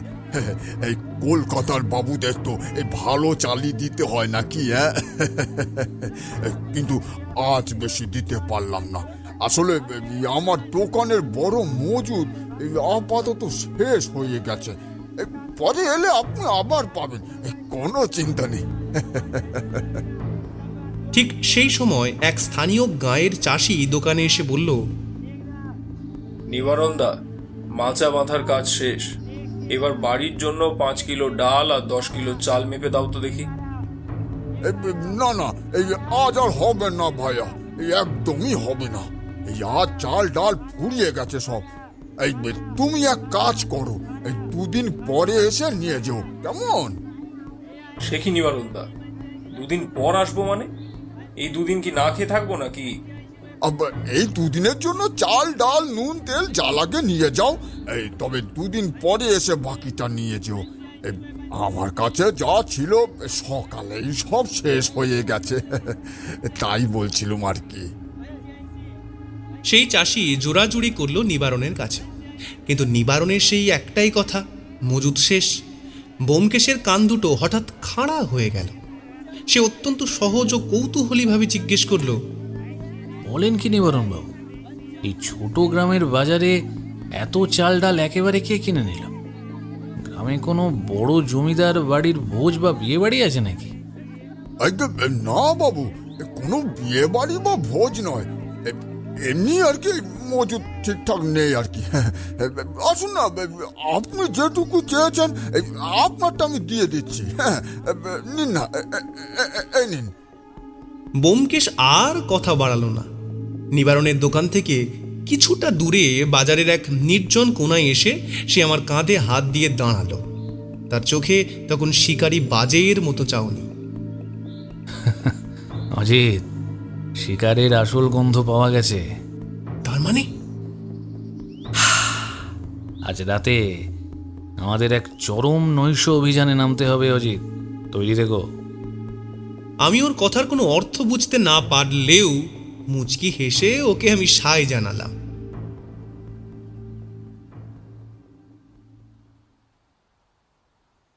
সেদিন রাতটা ছিল অমাবস্যার রাত। আকাশ বিকেল থেকে মেঘে ঢাকা ছিল, ফলে রাত বাড়তেই চারিদিক যেন এক নিশ্ছিদ্র ঘন কালো অন্ধকারে ডুবে গেল। গ্রামীণ কাঁচা রাস্তার ধুলোবালি আর ডুয়ার্সের জঙ্গল থেকে ধেয়ে আসা ঠান্ডা হাওয়া পরিবেশটাকে আরও থমথমে করে তুলেছিল। হাত বাড়ালেও নিজের হাত দেখা যায় না, এমনই এক নিকষ কালো অন্ধকার। আমি আর ব্যোমকেশ দুজনেই গায়ে কালো চাদর জড়িয়ে নিয়েছিলাম, যাতে অন্ধকারের বুকে আমাদের অবয়ব সহজে কারো চোখে না পড়ে।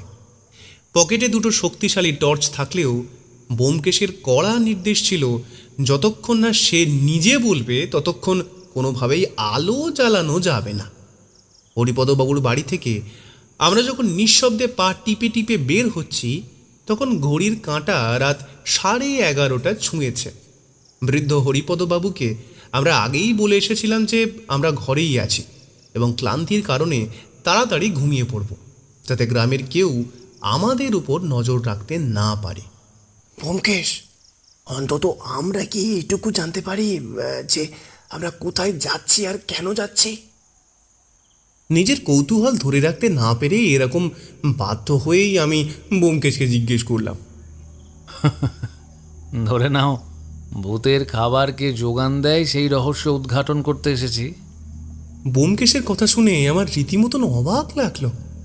ও ঠিক করতে চাইছে কি, মানে কিছু বুঝে উঠতে পারছিলাম না। আমরা গিয়ে ওঁত পাতলাম চৌধুরী বাড়ির সেই বিশাল আগাছায় ভরা পতিত মাঠের এক কোণে, একটা মস্ত বুনো ঝোপের আড়ালে। এখান থেকে রাজবাড়ির সিংহদুয়ার এবং পেছনের জঙ্গলে ঢুকে যাওয়ার কাঁচা রাস্তা দুটোই খুব পরিষ্কারভাবে নজরে রাখা যায়। তখন রাত প্রায় 12টা। চারপাশের পরিবেশ এতটা নিস্তব্ধ যে আমাদের নিজেদের হৃৎপিণ্ডের স্পন্দন আমরা নিজেরাই শুনতে পাচ্ছিলাম। ডুয়ার্সের গভীর জঙ্গল থেকে মাঝে মাঝে কোনো বন্য পশুর ডাক বা নিশাচর পাখির ডানা ঝাপটানোর আওয়াজ ভেসে আসছিল, যা এই গা ছমছমে পরিবেশকে আরও বেশি ভয়ঙ্কর করে তুলছিল। হঠাৎ অনেক দূর থেকে একটা খুব হালকা চেনা শব্দ আমাদের কানে এলো, কোনো গরুর গাড়ির চাকার পুরনো কাঠের আওয়াজ। ব্যোমকেশ আমার হাতটা শক্ত করে চেপে ধরে ইশারা করল। আমরা আরও ভালো করে ঝোপের আড়ালে নিজেদের শরীরটাকে লুকিয়ে ফেললাম। অন্ধকারের বুক ফুঁড়ে একটা ঢাকা গরুর গাড়ি আবছা অবয়বের মতো আমাদের সামনে দিয়ে ধীর গতিতে এগিয়ে গেল। আশ্চর্যের বিষয় হলো, রাতের বেলাতেও গরুর গাড়ির সামনে কোনো আলো জ্বলছিল না। চালক অত্যন্ত সাবধানে যে কোনো শব্দ না হয় সেভাবে গাড়িটি নিয়ে রাজবাড়ির পেছনের সেই দুর্ভেদ্য বাগানের দিকে এগিয়ে গেল। অজিত, একদম নিঃশব্দে গাড়ির পিছন পিছন এগোতে হবে, কোনো তাড়াহুড়ো নয়। আমরা অত্যন্ত সাবধানে বিড়ালের মতো পা ফেলে গাড়ির পিছু নিলাম। বাগান পেরিয়ে গাড়িটি রাজবাড়ির একটা ভাঙা জীর্ণ খিড়কি দরজার সামনে গিয়ে থামল। গাড়ির চালক নিচে নেমে চারপাশটা একবার চোরের মতো চোখ বুলিয়ে নিল। অন্ধকারের মধ্যেও ব্যোমকেশের তীক্ষ্ণ চোখ চালকের অবয়ব আর হাঁটার ধরনটা লক্ষ্য করছিল। চালক গাড়ি থেকে চাল ও ডালের বড় বড় বস্তাগুলো নামিয়ে রাজবাড়ির ভাঙা দরজার ভেতরে ঢোকাতে লাগলো। বুঝলে অজিত, সবচেয়ে রহস্যের বিষয় হলো ভেতর থেকেও যেন কেউ একজন অন্ধকারের মধ্যে এসে তাকে ওই ভারী বস্তাগুলো তুলতে সাহায্য করছিল। কিন্তু নিশ্ছিদ্র অন্ধকারের কারণে সেই দ্বিতীয় ব্যক্তির মুখ বা অবয়ব কোনোভাবেই চেনা গেল না। জিনিসপত্র নামানো শেষ হলে চালক আবার গাড়ি নিয়ে যে পথে এসেছিল সেই পথেই অলক্ষ্যে ফিরে গেল। কিন্তু ব্যোমকেশ ফিরল না। সে সেই ভাঙা খিড়কি দরজার দিকে পা বাড়াল। ব্যোমকেশ, ভেতরে ঢোকা কি ঠিক হবে? তুমি কিন্তু এখনো জানো না ভেতরে কারা আছে বা তাদের কাছে কোনো মারাত্মক অস্ত্র আছে কিনা।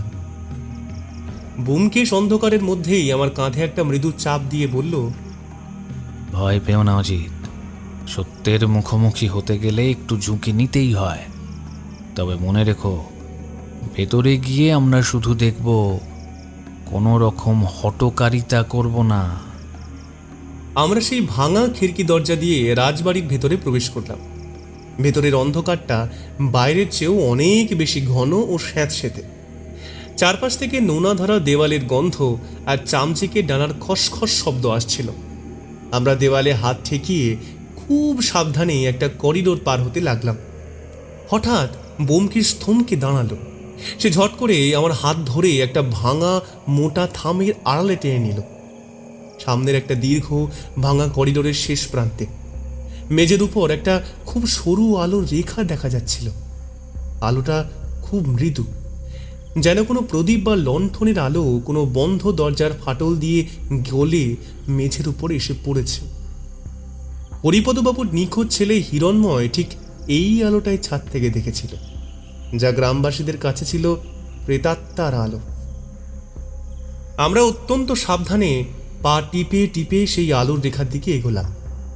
দেওয়ালের একটা চওড়া ফাটল দিয়ে ভেতরের ঘরের দিকে চোখ রাখতেই আমার বুকটা ধড়াস করে উঠল।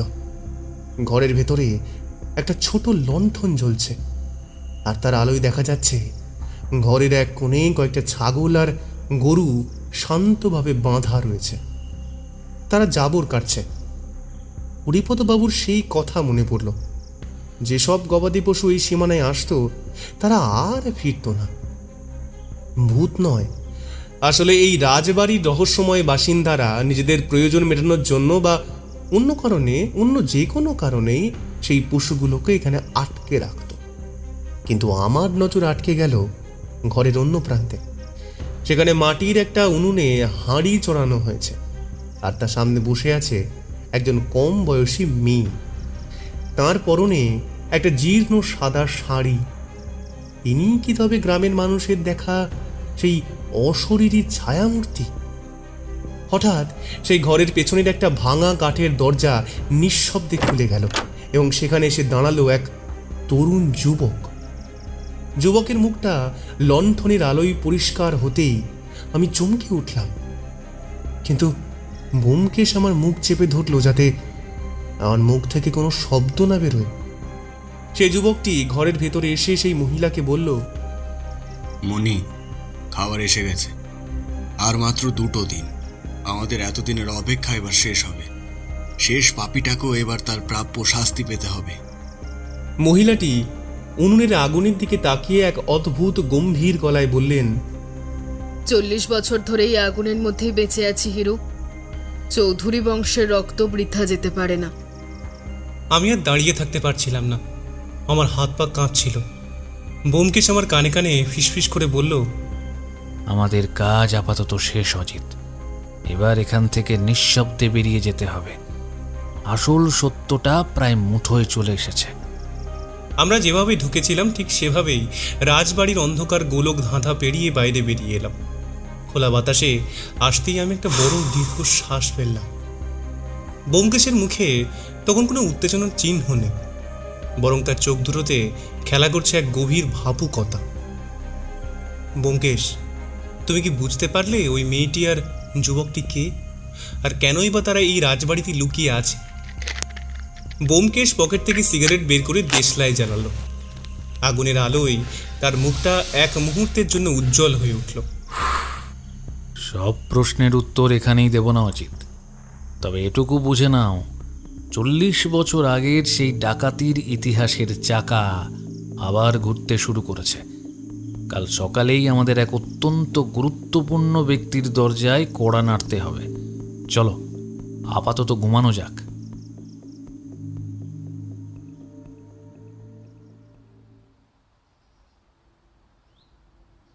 পরদিন সকালের আলো ফুটতেই ব্যোমকেশের মধ্যে এক অদ্ভুত তৎপরতা দেখা গেল। জলপাইগুড়ির সেই স্যাঁতসেঁতে সকালের কুয়াশা তখনও পুরোপুরি কাটেনি। চারিদিকে চা বাগান আর শালবনের মাথা ছুঁয়ে ভোরের রোদ সবে কাঁচা রাস্তায় এসে পড়েছে। ব্যোমকেশ হাত মুখ ধুয়ে তৈরি হয়েই আমাকে বলল, অজিত, আর এক মুহূর্ত নষ্ট করা যাবে না। আমাদের এখনই গ্রামের প্রবীণ কবিরাজ সনাতন বৈদ্যের বাড়ির উদ্দেশ্যে রওনা হতে হবে।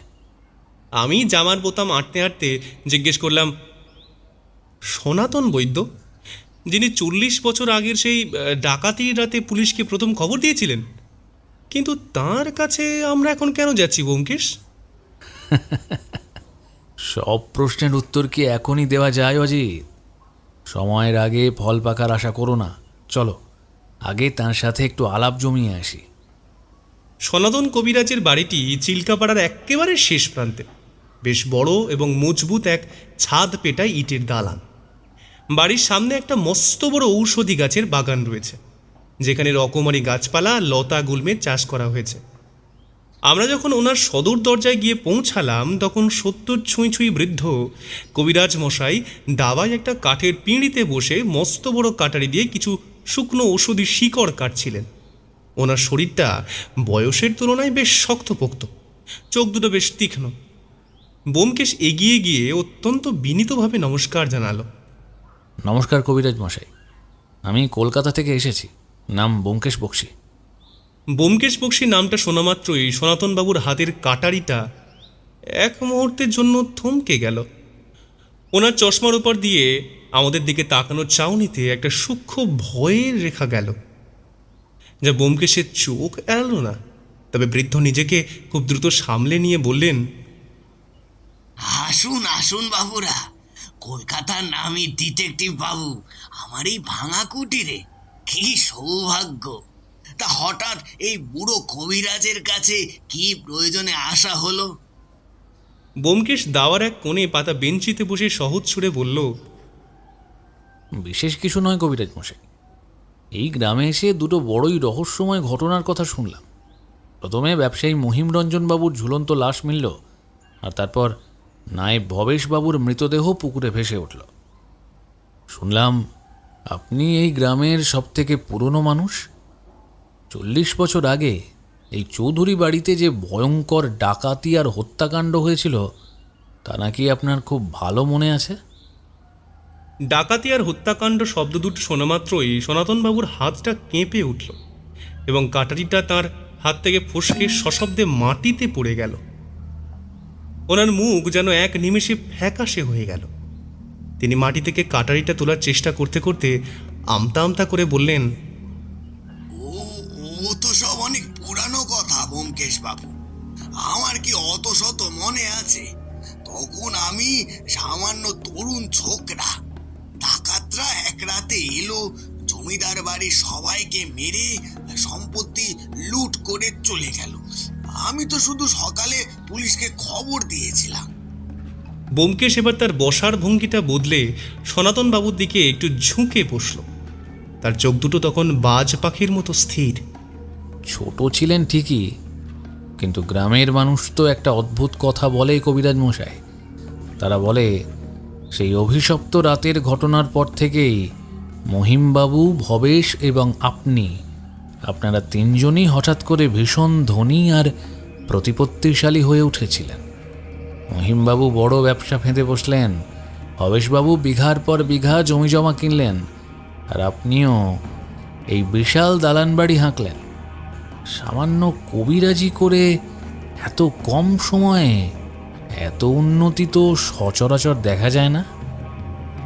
আপনি কি আমাকে চোর ডাকাত বলছেন বাবু? কলকাতা থেকে এসেছেন বলে যা খুশি তাই বলবেন? দয়া করে আমার বাড়ি থেকে যান। আমি খুন টুনের খবর জানি না, আর কোনো পুরানো কথাও শুনতে চাই না। ব্যোমকেশ কোনো রকম উত্তেজিত না হয়ে শান্তভাবে উঠে দাঁড়ালো। সে তার গায়ের চাদরটা ঠিক করতে করতে বলল, আমি আপনাকে চোর বা ডাকাত কিছুই বলিনি কবিরাজ মশাই। তবে হ্যাঁ, সত্যান্বেষী হিসেবে আপনাকে একটা জরুরি সাবধানবাণী দিতে এসেছি। মহিমবাবু এবং ভবেশবাবুকে যেভাবে খুন করা হয়েছে, খুনি কিন্তু এবার আপনার দিকেই এগোচ্ছে। নিজের খেয়াল রাখবেন, কারণ আপনি হলেন সেই ইতিহাসের শেষ জীবিত সূত্র। আসি। আমি লক্ষ্য করলাম ব্যোমকেশ বেশ অনেকক্ষণ ধরেই আলাদাভাবে সেই সনাতন বৈদ্যের সাথে কথা বলছিল। তারপর কথাবার্তা শেষে আমরা কবিরাজের বাড়ি থেকে বেরিয়ে আসার পর আমি ব্যোমকেশের হাত ধরে অধীর হয়ে বললাম, ব্যোমকেশ, তুমি কি সত্যিই মনে করো যে সনাতন বৈদ্যের জীবন বিপন্ন? তোমার কি মনে হয় সত্যিই ওই জমিদার বাড়িতে ভূত আছে? এই মুহূর্তে কোনো কথা নয় অজিত, এখন আমাদের সোজা থানায় যেতে হবে। ব্যোমকেশ আমার কথা মাঝপথে থামিয়ে দিয়ে হন হন করে থানার উদ্দেশ্যে হাঁটা দিল। থানায় পৌঁছে ব্যোমকেশ স্থানীয় দারোগাবাবুকে নিয়ে এক গোপন রুদ্ধদ্বার বৈঠকে বসল। প্রায় আধ ঘন্টা ধরে ওনাদের মধ্যে কি আলোচনা হলো আমি জানতে পারলাম না। তবে বৈঠক শেষে দারোগাবাবু যখন ঘর থেকে বের হলেন, ওনার মুখে তখন এক চরম উত্তেজনার ছাপ। ব্যোমকেশ আমার কাছে এসে বলল, ভাত পাতা হয়ে গেছে অজিত। আজ রাতে এই চিল্কাপাড়া গ্রামের বুকে 40 বছরের পুরনো রহস্যের শেষ অভিনীত হবে।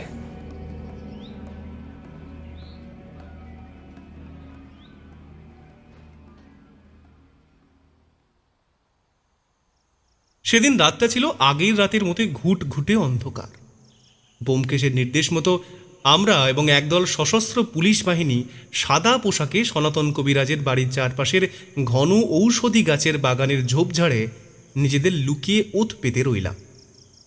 কবিরাজ মশাইকে ব্যোমকেশ আগেই কড়া ভাষায় নির্দেশ দিয়ে রেখেছিলেন যে তিনি যেন ঘরের একটা লণ্ঠন জ্বালিয়ে জানলার পাশে বসে থাকার ভান করে, যাতে বাইরে থেকে মনে হয় তিনি একাই জেগে আছেন। রাত তখন প্রায় 1টা। চারপাশে জঙ্গল একেবারে নিস্পন্দ, শুধু গাছের পাতার খসখস শব্দ আর ঝিঁঝি পোকার ডাক। হঠাৎ বাগানের উত্তর কোণ থেকে একটা শুকনো পাতার মচমচ করার শব্দ হলো। অন্ধকার ফুঁড়ে এক রহস্যময় মানুষ কালো চাদর মুড়ি দিয়ে অত্যন্ত নিঃশব্দে কবিরাজের বাড়ির দাওয়ায় এসে উঠল। সে চারপাশটা একবার দেখে নিয়ে সনাতনবাবুর দরজায় হালকা টোকা দিল। বাইরে থেকে এক অদ্ভুত চেনা কণ্ঠস্বর ভেসে এলো, কবিরাজ মশাই, ও কবিরাজ মশাই, আরে কবিরাজ মশাই, তাড়াতাড়ি দরজা খুলুন। আরে সর্বনাশ হয়ে গেছে। এই পাশের গ্রামের এক বড় জমিদারের মা হঠাৎ করে অসুস্থ হয়ে পড়েছেন। তিনি চিকিৎসার জন্য আপনাকে এখনই ডেকে পাঠিয়েছেন। তাড়াতাড়ি চলুন কবিরাজ মশাই। আরে বড় বাবু নিজে গ্রামের মাথায় অপেক্ষা করছেন আপনার জন্য। হ্যাঁ, আরে আপনাকে নগদ 100 টাকা দেবেন বলেছেন। তাই তো আমি তাড়াতাড়ি ছুটে এলুম আপনাকে খবর দিতে। তাড়াতাড়ি করুন, আর দেরি করবেন না। লোভী কবিরাজ সনাতন বৈদ্য টাকার কথা শুনে আর নিজের ঘরে স্থির থাকতে পারলেন না। তিনি তাড়াহুড়ো করে দরজা খুলে বাইরে আসতেই সেই চাদর মুড়ি দেওয়া ব্যক্তিটি তার হাতটা খপ করে টেনে ধরল। আরে আর দেরি করবেন না কবিরাজ মশাই, তাড়াতাড়ি পা চালান, তাড়াতাড়ি পা চালান। কবিরাজ যখন সেই ব্যক্তির সাথে বাগানের অন্ধকার ও নির্জন রাস্তা দিকে এগিয়ে এলেন, তখন চারিদিকে নিস্তব্ধতা দেখে তার মনে হঠাৎ খটকা লাগলো। কোথায় বড়বাবু, কোথায়? না, এত রাতে আমি আর যাব না, আমি বাড়ি ফিরবো। আসি, তখন থেকে আমরা হেঁটেই চলেছি, কিন্তু কোথায় যাচ্ছি কিছুই বলছেন না। ঠিক তখনই কবিরাজ কিছু বুঝে ওঠার আগেই একটা মোটা কম্বল ওনার মুখের উপর চাপা দিয়ে ওনাকে জোরপূর্বক চেপে ধরল এবং রাজবাড়ির সেই অভিশপ্ত মাঠের দিকে টেনে নিয়ে যাওয়ার চেষ্টা করতে লাগলো। আমরা লক্ষ্য করলাম সেই জঙ্গলের মধ্যে থেকে কেউ একজন বেরিয়ে এসে সনাতনবাবুকে টানতে লাগলো। সনাতনবাবু ভেতর দিকে গোঙাতে লাগলেন, কিন্তু ওনার চিৎকার বাইরে আসার কোনো উপায় ছিল না। সেই চাদর মুড়ি দেওয়া প্রধান ব্যক্তিটি যে ছদ্মবেশে কবিরাজকে এতক্ষণ ধরে ভুলিয়ে ডেকে এনেছিল, সে পরিস্থিতি বেগতিক দেখে কি করবে কিছু বুঝে উঠতে পারছিল না। অথচ অন্ধকারের মধ্যে আরেকজন ছায়ামূর্তি যে এসেছিল, সে নিজের প্রাণ বাঁচানোর জন্য পেছন ফিরে দৌড় লাগালো। ঠিক সেই মুহূর্তে খবরদার, এক পাও নড়বেন না। ব্যোমকেশের গভীর ও বজ্র নির্ঘোষ কণ্ঠস্বর চারিদিকের অন্ধকারকে চিরে দিল। একই সাথে আমাদের হাতের এবং পুলিশের 4-5টা শক্তিশালী টর্চের তীব্র আলোর রোশনায় এসে আছড়ে পড়ল সেই ব্যক্তির মুখের উপর। আলোর তীব্র ছটায় তার চাদরের ঘুমটা খসে পড়তেই আমি বিস্ময়ে চিৎকার করে উঠলাম, এ কি, এ তো নিবারণ! ঠিক সেই মুহূর্তে ঝোপঝাড় থেকে দারোগাবাবু ও একদল সশস্ত্র পুলিশ বাহিনী চিতার মতো ছুটে এসে নিবারণকে মাটিতে চেপে ধরে তার হাতের লোহার হাত কড়া পরিয়ে দিল। অন্যদিকে যেই ছায়ামূর্তি পালিয়ে যেতে নিচ্ছিল, তার পিছু নিলাম আমি আর ব্যোমকেশ। দৌড়াতে দৌড়াতেই আমরা গিয়ে পৌঁছালাম জমিদার বাড়ির একেবারে ভিতরে। ঠিক তখনই আমাদের থেকে অদূরে দেখতে পেলাম একজন সাদা শাড়ি পরা মহিলাকে। কিছুক্ষণের জন্য আমার বুকটাও কেঁপে উঠল। ব্যোমকেশ, ব্যোমকেশ সাবধান, গ্রামবাসীরা কিন্তু মিথ্যে বলছিল না। ওই দেখো। তুমি কি ভয় পাচ্ছ অজিত? চিন্তা করো না, যাকে আমরা দেখতে পাচ্ছি সে আসলে ভূত নয়। ব্যোমকেশের কথার মধ্যে অদ্ভুত রকমের জোর দেখতে পেলাম। আমি অর্থাৎ বুঝতে পারলাম যে সমস্যা রহস্যের সমাধান করে ফেলেছে। কিন্তু ব্যোমকেশ, আমরা কিন্তু সনাতন বৈদ্যকে অন্ধকারে হারিয়ে ফেলেছি। পুলিশ কিন্তু শুধু নিবারণকে পেয়েছে, আর ওই অন্ধকারে আরও একজন কেউ ছিল। হ্যাঁ, তবে সব রহস্যের সমাধান হবে আমাদের এই বাড়ির ভৌতিক রহস্য উদ্ঘাটন করার পর। আমাদের এই ভূতের পিছু নিতে হবে। আমরা সেই অন্ধকারে দৌড়ে পালানো মানুষটার খোঁজ বাদ দিয়ে পিছু নিলাম ওই সাদা শাড়ি পরা মহিলা। দেখলাম মেয়েটা আমাদের থেকে প্রায় 50 হাত দূরে দূরে হাঁটছিল, কিন্তু কিছুতেই ধরতে পারছিলাম না ওকে। তবে আমরা দুজন ছেড়ে দেওয়ার পাত্র নই। ব্যোমকেশ আর আমি দৌড়ে গিয়ে ওই ভূত মহিলাটার পথ আটকালাম। ব্যোমকেশ পকেট থেকে তার রিভলভারটি বের করল। মণিদীপা, খেলা শেষ। আইন নিজের হাতে তুলে নিও না। সনাতন বৈদ্যকে কোথায় লুকিয়ে ফেলেছ, আর হিরণময় কোথায়? ওদের দুজনকে ছেড়ে দাও। ব্যোমকেশের মুখের উপর টর্চ আলো পড়তেই কালো চাদর সরিয়ে একটি সুন্দরী মেয়ে বেরিয়ে এলো। তারপর ব্যোমকেশের হাত থেকে বাঁচার জন্য দৌড় লাগালো। তুমি আমার কাছে নিরাপদ মণিদীপা। আমি তোমার সম্বন্ধে সব জানি। তুমি এই চৌধুরী পরিবারের একমাত্র মেয়ে মণিদীপা চৌধুরী। আজ থেকে 40 বছর আগে, যখন তোমার বয়স মাত্র 2 বছর, তখন তুমি আর তোমার মা আত্মহত্যা করোনি। তোমরা দুজনেই বেঁচেছিলে। আমি সত্যান্বেষী ব্যোমকেশ বক্সী হিরুর খোঁজে এখানে এসেছি। তুমি যদি আমার হাত থেকে পালিয়ে যাওয়ার চেষ্টা করো, তাহলে ক্ষতিটা তোমারই। ব্যোমকেশ যে কথাগুলো বলছিল সেটা শুনে আমিও রীতিমতন অবাক হয়ে গেলাম। এই মণিদীপা চৌধুরী আসলে কে সেটা আমার জানা ছিল না, অথচ ইতিমধ্যে ব্যোমকেশ সমস্ত রহস্য উদ্ঘাটন করে ফেলেছে। তাহলে এই মণিদীপা অর্থাৎ যে ভূতের ভয় দেখাচ্ছিল সে আসলে কোনো কম বয়সী মেয়ে নয়, হিসেব মতন একজন 42 বছরের প্রাপ্তবয়স্ক মহিলা। বেশ কিছুক্ষণ আমি আর ব্যোমকেশ দাঁড়িয়ে রইলাম। ঠিক তখনই দেখলাম ধীরে ধীরে সাদা শাড়ি পরিহিত সেই মহিলা সেখানে উপস্থিত হল, আর তার পেছনেই হিরণময়, যে কিনা সনাতন বৈদ্যের মুখে কাপড় বেঁধে হাতে দড়ি বেঁধে ধাক্কা দিয়ে আমাদের সামনে ফেলে দিল। সনাতন বৈদ্য মাটিতে পড়ে গিয়ে হাঁপাতে লাগলেন আর ভয়ে কেঁদে উঠলেন। হিরণময় আর সেই মেয়েটির চোখে মুখে তখন কোনো ভয় বা অনুশোচনা ছিল না, ছিল কেবল এক চরম অপূর্ণ প্রতিশোধের হাহাকার ও শান্ত ভাব।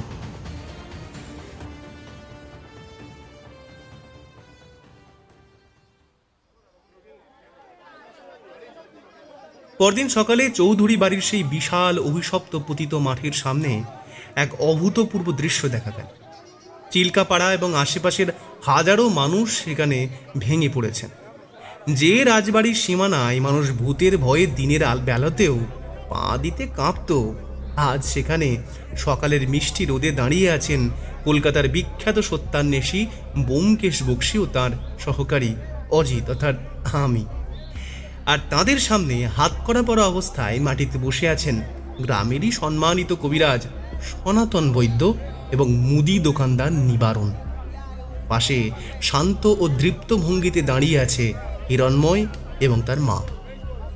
স্থানীয় থানার দারোগাবাবু কপাল মুছতে মুছতে ব্যোমকেশকে বললেন, ব্যোমকেশ বাবু, গ্রামের মানুষ তো এখনো বিশ্বাস করতে পারছে না যে কোনো ভূত নেই।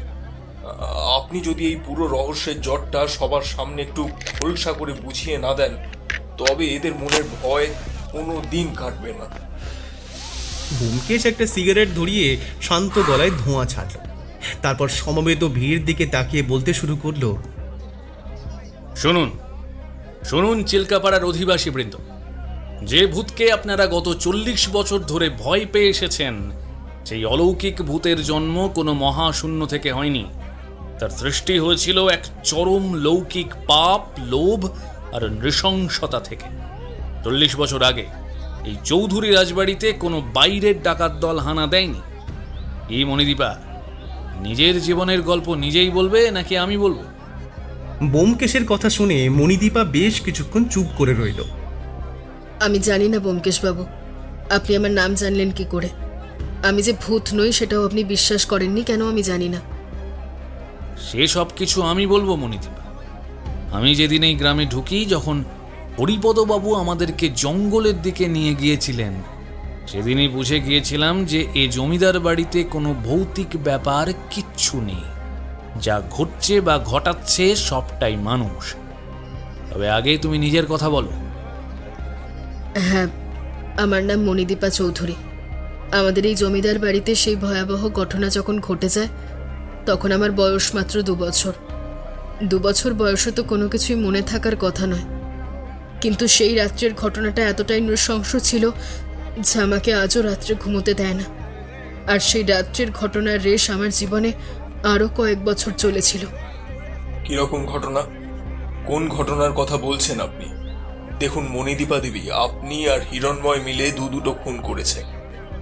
এমন কোনো গল্প বলবেন না যাতে আপনাদের শাস্তি আরো বেড়ে যায়।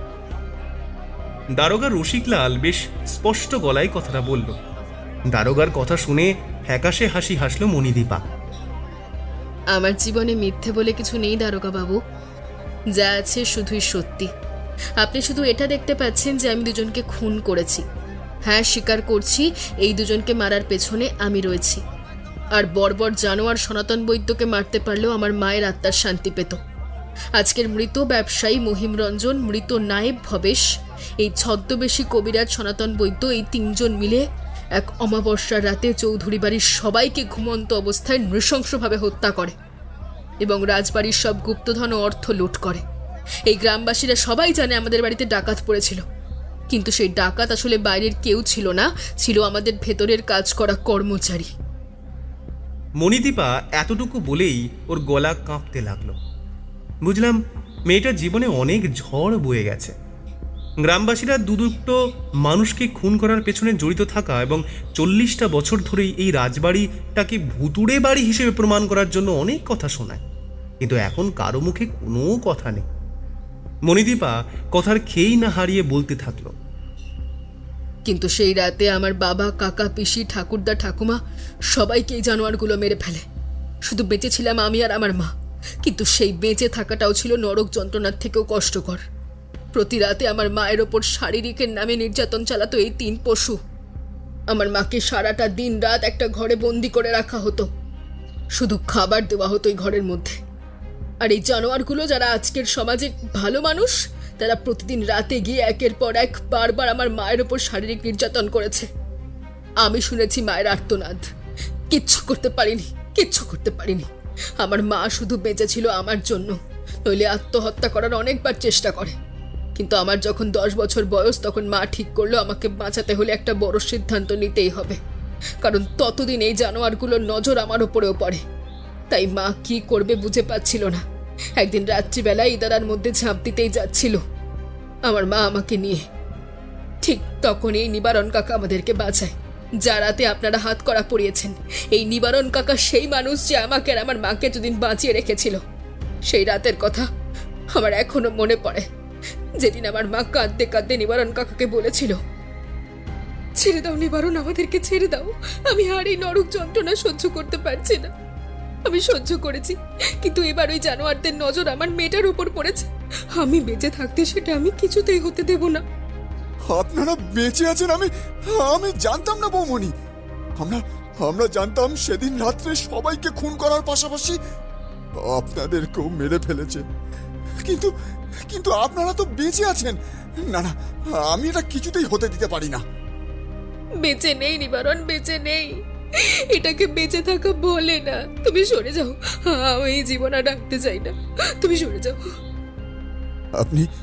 আপনি এত সহজে হার মেনে নিলেন বৌমণি?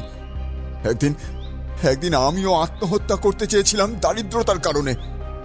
দুবেলা খেতে পেতাম না, তখন আপনি আপনার হাতের বালা আমার হাতে তুলে দিয়েছিলেন, বলেছিলেন ব্যবসা বাড়াতে। আজ আমার ব্যবসাটা ভালো দাঁড়িয়েছে বৌমণি, কিন্তু সেই সুখবর আপনাকে দিতে পারিনি, কারণ আমি গ্রামের বাইরে শহরে গিয়েছিলাম কাজ শিখতে, ব্যবসা শিখতে। যখন গ্রামে ফিরলাম তখন জানলাম আপনারা কেউ আর বেঁচে নেই। কিন্তু কিন্তু আজ যখন আপনাদের বেঁচে থাকতে দেখেছি, তখন আমাকেও কিছু করতে দিন বৌমণি, কিছু করতে দিন আপনাদের জন্য।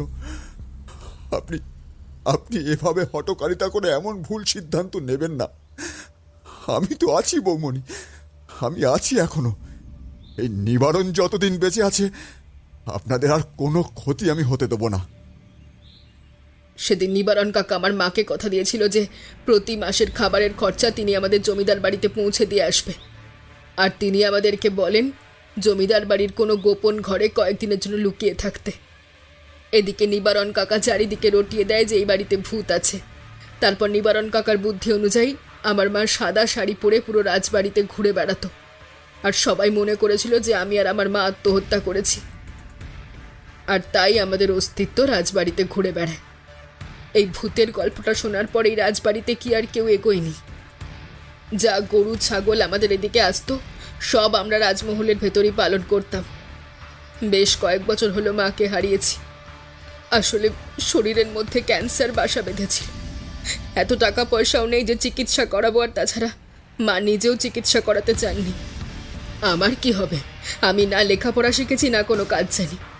আমার ভয় ছিল যদি আমি রাজবাড়ি থেকে বেরিয়ে আসি আর এই 3 জানোয়ার যদি কোনোভাবে জানতে পারে যে আমি সেই মেয়ে, তাহলে হয়তো আমাকে মেরেই ফেলবে। মানসিক কোনো শক্তি বা ক্ষমতা আমার ছিল না লড়াই করার। শুধু এটুকুই যে নিবারণ কাকা আমাকে খাইয়ে পড়িয়ে বাঁচিয়ে রেখেছে। মণিদীপা এতক্ষণ কথাটা বলেই থামল। তারপর ব্যোমকেশ জিজ্ঞেস করলো, তাহলে তুমি হিরণময়কে আটকে রেখেছিলে কেন? তুমি কি ওকে আগে থেকে চেনো? না, আমি হিরণময়কে চিনি না। হিরণময় একজন সৎ ছেলে। সে আমাদের ওপর হওয়া অন্যায়ের বিচার করতে নিজের নিখোঁজ হওয়ার নাটক সাজিয়ে আমাদের সাথে হাত মেলায়। ও কৌতূহল নিয়ে এই রাজবাড়িতে এসেছিল। ওকে অনেকভাবে ভয় দেখালেও ওর কৌতূহল ছিল মারাত্মক। ও বুঝতে পারে আমি মানুষ। আমাকে উদ্দেশ্য করে বলতে লাগলো যে আমি যেই কারণে এসব করেছি সেজন্য সহযোগিতা করবে। তখন আমি ওকে আমার জীবনের সম্পূর্ণ গল্পটা বলি, আর ও রাজি হয়ে যায়, কারণ রাজবাড়িতে ভূত রয়েছে এই গল্প ও নিজেও শুনেছে। তারপর ও কথা দেয় যে এই 3 জানোয়ারকে মেরে ফেলার জন্য ও আমাকে সহযোগিতা করবে। মণিদীপার কথাটা শেষ হতেই সবাই একযোগে নিবারণের দিকে তাকালো। প্রতি মাসে নিবারণ নিয়ম করে এই মার জন্য প্রচুর চাল, ডাল, নুন রাতের অন্ধকারে নিজের গরুর গাড়িতে করে পৌঁছে দিত, যা আমি আর অজিত কাল রাতে নিজের চোখে দেখেছি। আর গ্রামের মানুষ যাতে ভুল করেও এই রাজবাড়ির সীমানায় পা না রাখে, তার জন্য তারা দুজনে মিলে এক অলৌকিক নাটকের জন্ম দেয়। নিবারণ রাতের বেলা রাজবাড়ির ছাদ থেকে এক ধরনের অদ্ভুত হলুদ আলো বা লণ্ঠন জ্বালত, আর ওর মা সাদা শাড়ি পরে নীলদিঘির ঘাটে ঘুরে বেড়াতেন। রাজবাড়ি থেকে আসা নূপুরের আওয়াজ, অদ্ভুত খিলখিল হাসি কিংবা পশুর আর্তনাদ, এসবই ছিল আপনাদের ভয় পাইয়ে দূরে রাখার চাল, যাতে কেউ ভেতরে ঢুকে তাদের আসল অস্তিত্ব ও চৌধুরী বংশের এই শেষ প্রদীপকে চিনে ফেলতে না পারে। আর মাঠে ঢুকে পড়া গরু ছাগলগুলোকে নিবারণ ভেতরে আটকে রাখত, যাতে তাদের দুধ খাবারের জোগাড় হয় এবং ভূতের ভয়টা আরও জাঁকিয়ে বসে। আমি তখন কৌতূহল সামলাতে না পেরে জিজ্ঞেস করলাম, কিন্তু ব্যোমকেশ আমাকে কিছু বলতে না দিয়েই বলতে থাকে। এরপর শুরু হয় আসল রক্তের ঋণ শোধের খেলা। ব্যবসায়ী মহিমরঞ্জন যখন হিরণময়ের নিখোঁজ হওয়ার পর কৌতূহলবশত রাজবাড়ির দিকে নজর দিতে যান, হিরণময় আর নিবারণ তাকে ধরে ফেলে। 40 বছর আগের অপরাধের শাস্তি হিসেবে তারা মহিমবাবুকে শ্বাসরোধ করে খুন করে এবং তার পিঠে কাঁটা ঝোপের আঁচড় কেটে দেয়, যাতে গ্রামবাসীরা একে ভূতের কাজ ভাবে। একইভাবে ভবেশ নায়েবকেও তারা তার পাপের সাজা দেয়। আর গতকাল রাতে তাদের শেষ শিকার ছিল এই কবিরাজ সনাতন বৈদ্য, যাকে পুলিশ হাতে নাতে উদ্ধার করেছে। সনাতন কবিরাজ হঠাৎই ব্যোমকেশের পা জড়িয়ে ধরে হাউ হাউ করে কেঁদে উঠলেন। ব্যোমকেশ বাবু, আমাকে বাঁচান। আমি স্বীকার করছি, আমারই লোভের বশে জমিদারদের মেরেছিলাম আমি। রহিম আর ভবেশ মরল, এবার আমাকে এরা জ্যান্ত পুঁতে দেবে বাবু। আমাকে পুলিশের গারদে ভরে দিন, তবুও আমি বাঁচতে চাই। দারোগাবাবু সনাতন কবিরাজকে টেনে তুললেন। চলুন কবিরাজ মশাই, 40 বছর আগের খুনের মামলা আর এই জালিয়াতি সব কিছুর বিচার এবার আদালতেই হবে। আইন তার নিজের পথেই চলবে। ব্যোমকেশ এবার হিরণময় আর জমিদারের সেই মেয়ের দিকে এগিয়ে গেল। সে নরম ও সহানুভূতিশীল গলায় বলল, মণিদীপা, আপনার ওপর এবং আপনার পরিবারের ওপর হওয়া অন্যায়ের কোনো ক্ষমা নেই, কিন্তু আইন নিজের হাতে তুলে নিয়ে খুন করাটাও একটা মস্ত অপরাধ। হিরণময় এবং নিবারণকে খুনের ষড়যন্ত্রের অপরাধে আইনের সাজা পেতেই হবে। তবে আমি সত্যান্বেষী হিসেবে আদালতে আপনাদের এই পুরনো ইতিহাসের জবানবন্দি নিজে দাঁড়িয়ে দেব, যাতে আপনাদের শাস্তি যথাসম্ভব কম হয়।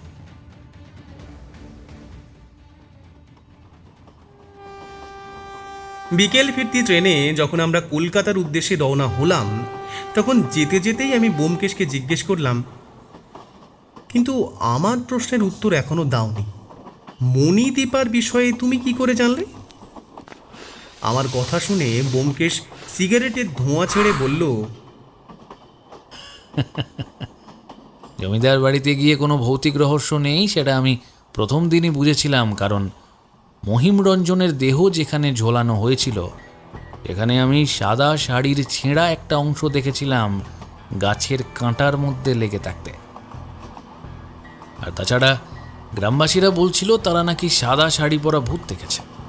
তার মানে নিশ্চয়ই কোনো মহিলা, অন্তত সিংহভাগ অনুমান মহিলার দিকেই যায়। কিন্তু যেই ডালের মধ্যে ঝোলানো হয়েছিল মহিমরঞ্জনকে, সেটা অনেক উঁচু এবং একার পক্ষে করা সম্ভব নয়।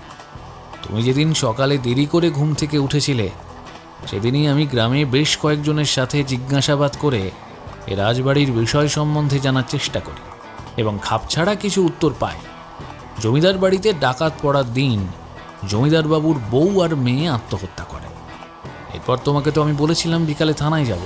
পুরনো কিছু নথিপত্র আছে, যা থেকে জানতে পারলাম আজ থেকে 40 বছর আগে জমিদার বাড়ির রহস্য এক রহস্যই রয়ে গেছে। সেখানেই জানতে পারলাম জমিদার বাবুর একটা মেয়ে ছিল, যার নাম মণিদীপা। এরপর এই ভবেশ, সনাতন বৈদ্য এবং মহিমরঞ্জনের ব্যাপারেও আমি আশেপাশের গ্রামে জিজ্ঞাসাবাদ করে জানতে পারলাম যে তারা সেই ঘটনার পর থেকেই বেশ কয়েক মাস গ্রামের বাইরে ছিল। তারপর যখন গ্রামে আসে বেশ প্রতিপত্তিশালী হয়ে ওঠে। অর্থাৎ তখনই অনুমান করে নিয়েছিলাম যে তৃতীয় ব্যক্তি যার খুন হতে পারে সে আর কেউ নয়, সনাতন।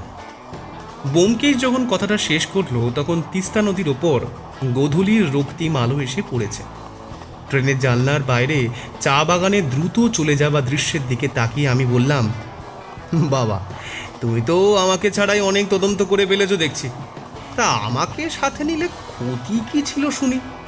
হ্যাঁ, মানছি আমার ঘুমটা একটু বেশি জোরালো, কিন্তু তাতে কি? আমার কথা শুনে ব্যোমকেশ কিচ্ছু বলল না, শুধু একটা মুচকি হাসলো। তারপর কিছুক্ষণ চুপ করে থাকার পর আমি জিজ্ঞেস করলাম, ব্যোমকেশ, বিজ্ঞান আর মনস্তত্ত্বের বাইরেও মানুষের ভেতরের এই যে তীব্র আবেগ, এই যে দীর্ঘ 40 বছরের প্রতিশোধের আগুন, একে তুমি কিভাবে ব্যাখ্যা করবে? ব্যোমকেশ জানলার বাইরে তা আমাকে ধোঁয়া ছেড়ে মৃদু হেসে বলল, একে আমি মানুষের অবচেতন মনের সবচেয়ে বড় লৌকিক শক্তি বলবো অজিত, যার সামনে কোনো অলৌকিক ভূত বা আধুনিক বিজ্ঞান টিকতে পারে না। তা হলো রক্তের টান আর ন্যায়ের অন্বেষণ। ট্রেনটি তখন ডুয়ার্সের মাটি ছেড়ে কলকাতার দিকে তীব্র গতিতে ধাবিত হচ্ছিল, আর আমাদের পেছনে কুয়াশায় ঢাকা শালবনের আড়ালে পড়ে রইল চিল্কাপাড়ার চৌধুরী বাড়ির সেই অভিশপ্ত কিন্তু অবশেষে শান্ত হওয়া এক রাজবাড়ি। সব রহস্যের সমাধান হয় না, কিছু রহস্য বেঁচে থাকে পরবর্তী গল্পের জন্য। আজকের মতো ব্যোমকেশ বিদায় নিল, কিন্তু শহরের অন্ধকার জানে এই শেষ নয়। কারণ যেখানে রহস্য আছে সেখানে ফিরে আসবেই সত্যান্বেষী ব্যোমকেশ বক্সী। ভিডিওটি যদি আপনার ভালো লেগে থাকে তাহলে লাইক করুন, আর তার সঙ্গে হাইপ দিতে ভুলবেন না। এখনও পর্যন্ত যদি আমাদের চ্যানেলটিকে সাবস্ক্রাইব না করে থাকেন তাহলে এই রকমই আরও রহস্য রোমাঞ্চ গল্প শুনতে এক্ষুনি আমাদের চ্যানেলটি সাবস্ক্রাইব করুন, আর পাশে থাকা বেল আইকনে ক্লিক করে নোটিফিকেশন অন করে নিতে কিন্তু ভুলবেন না। খুব তাড়াতাড়ি আমরা আবার ফিরছি নতুন গল্প নিয়ে।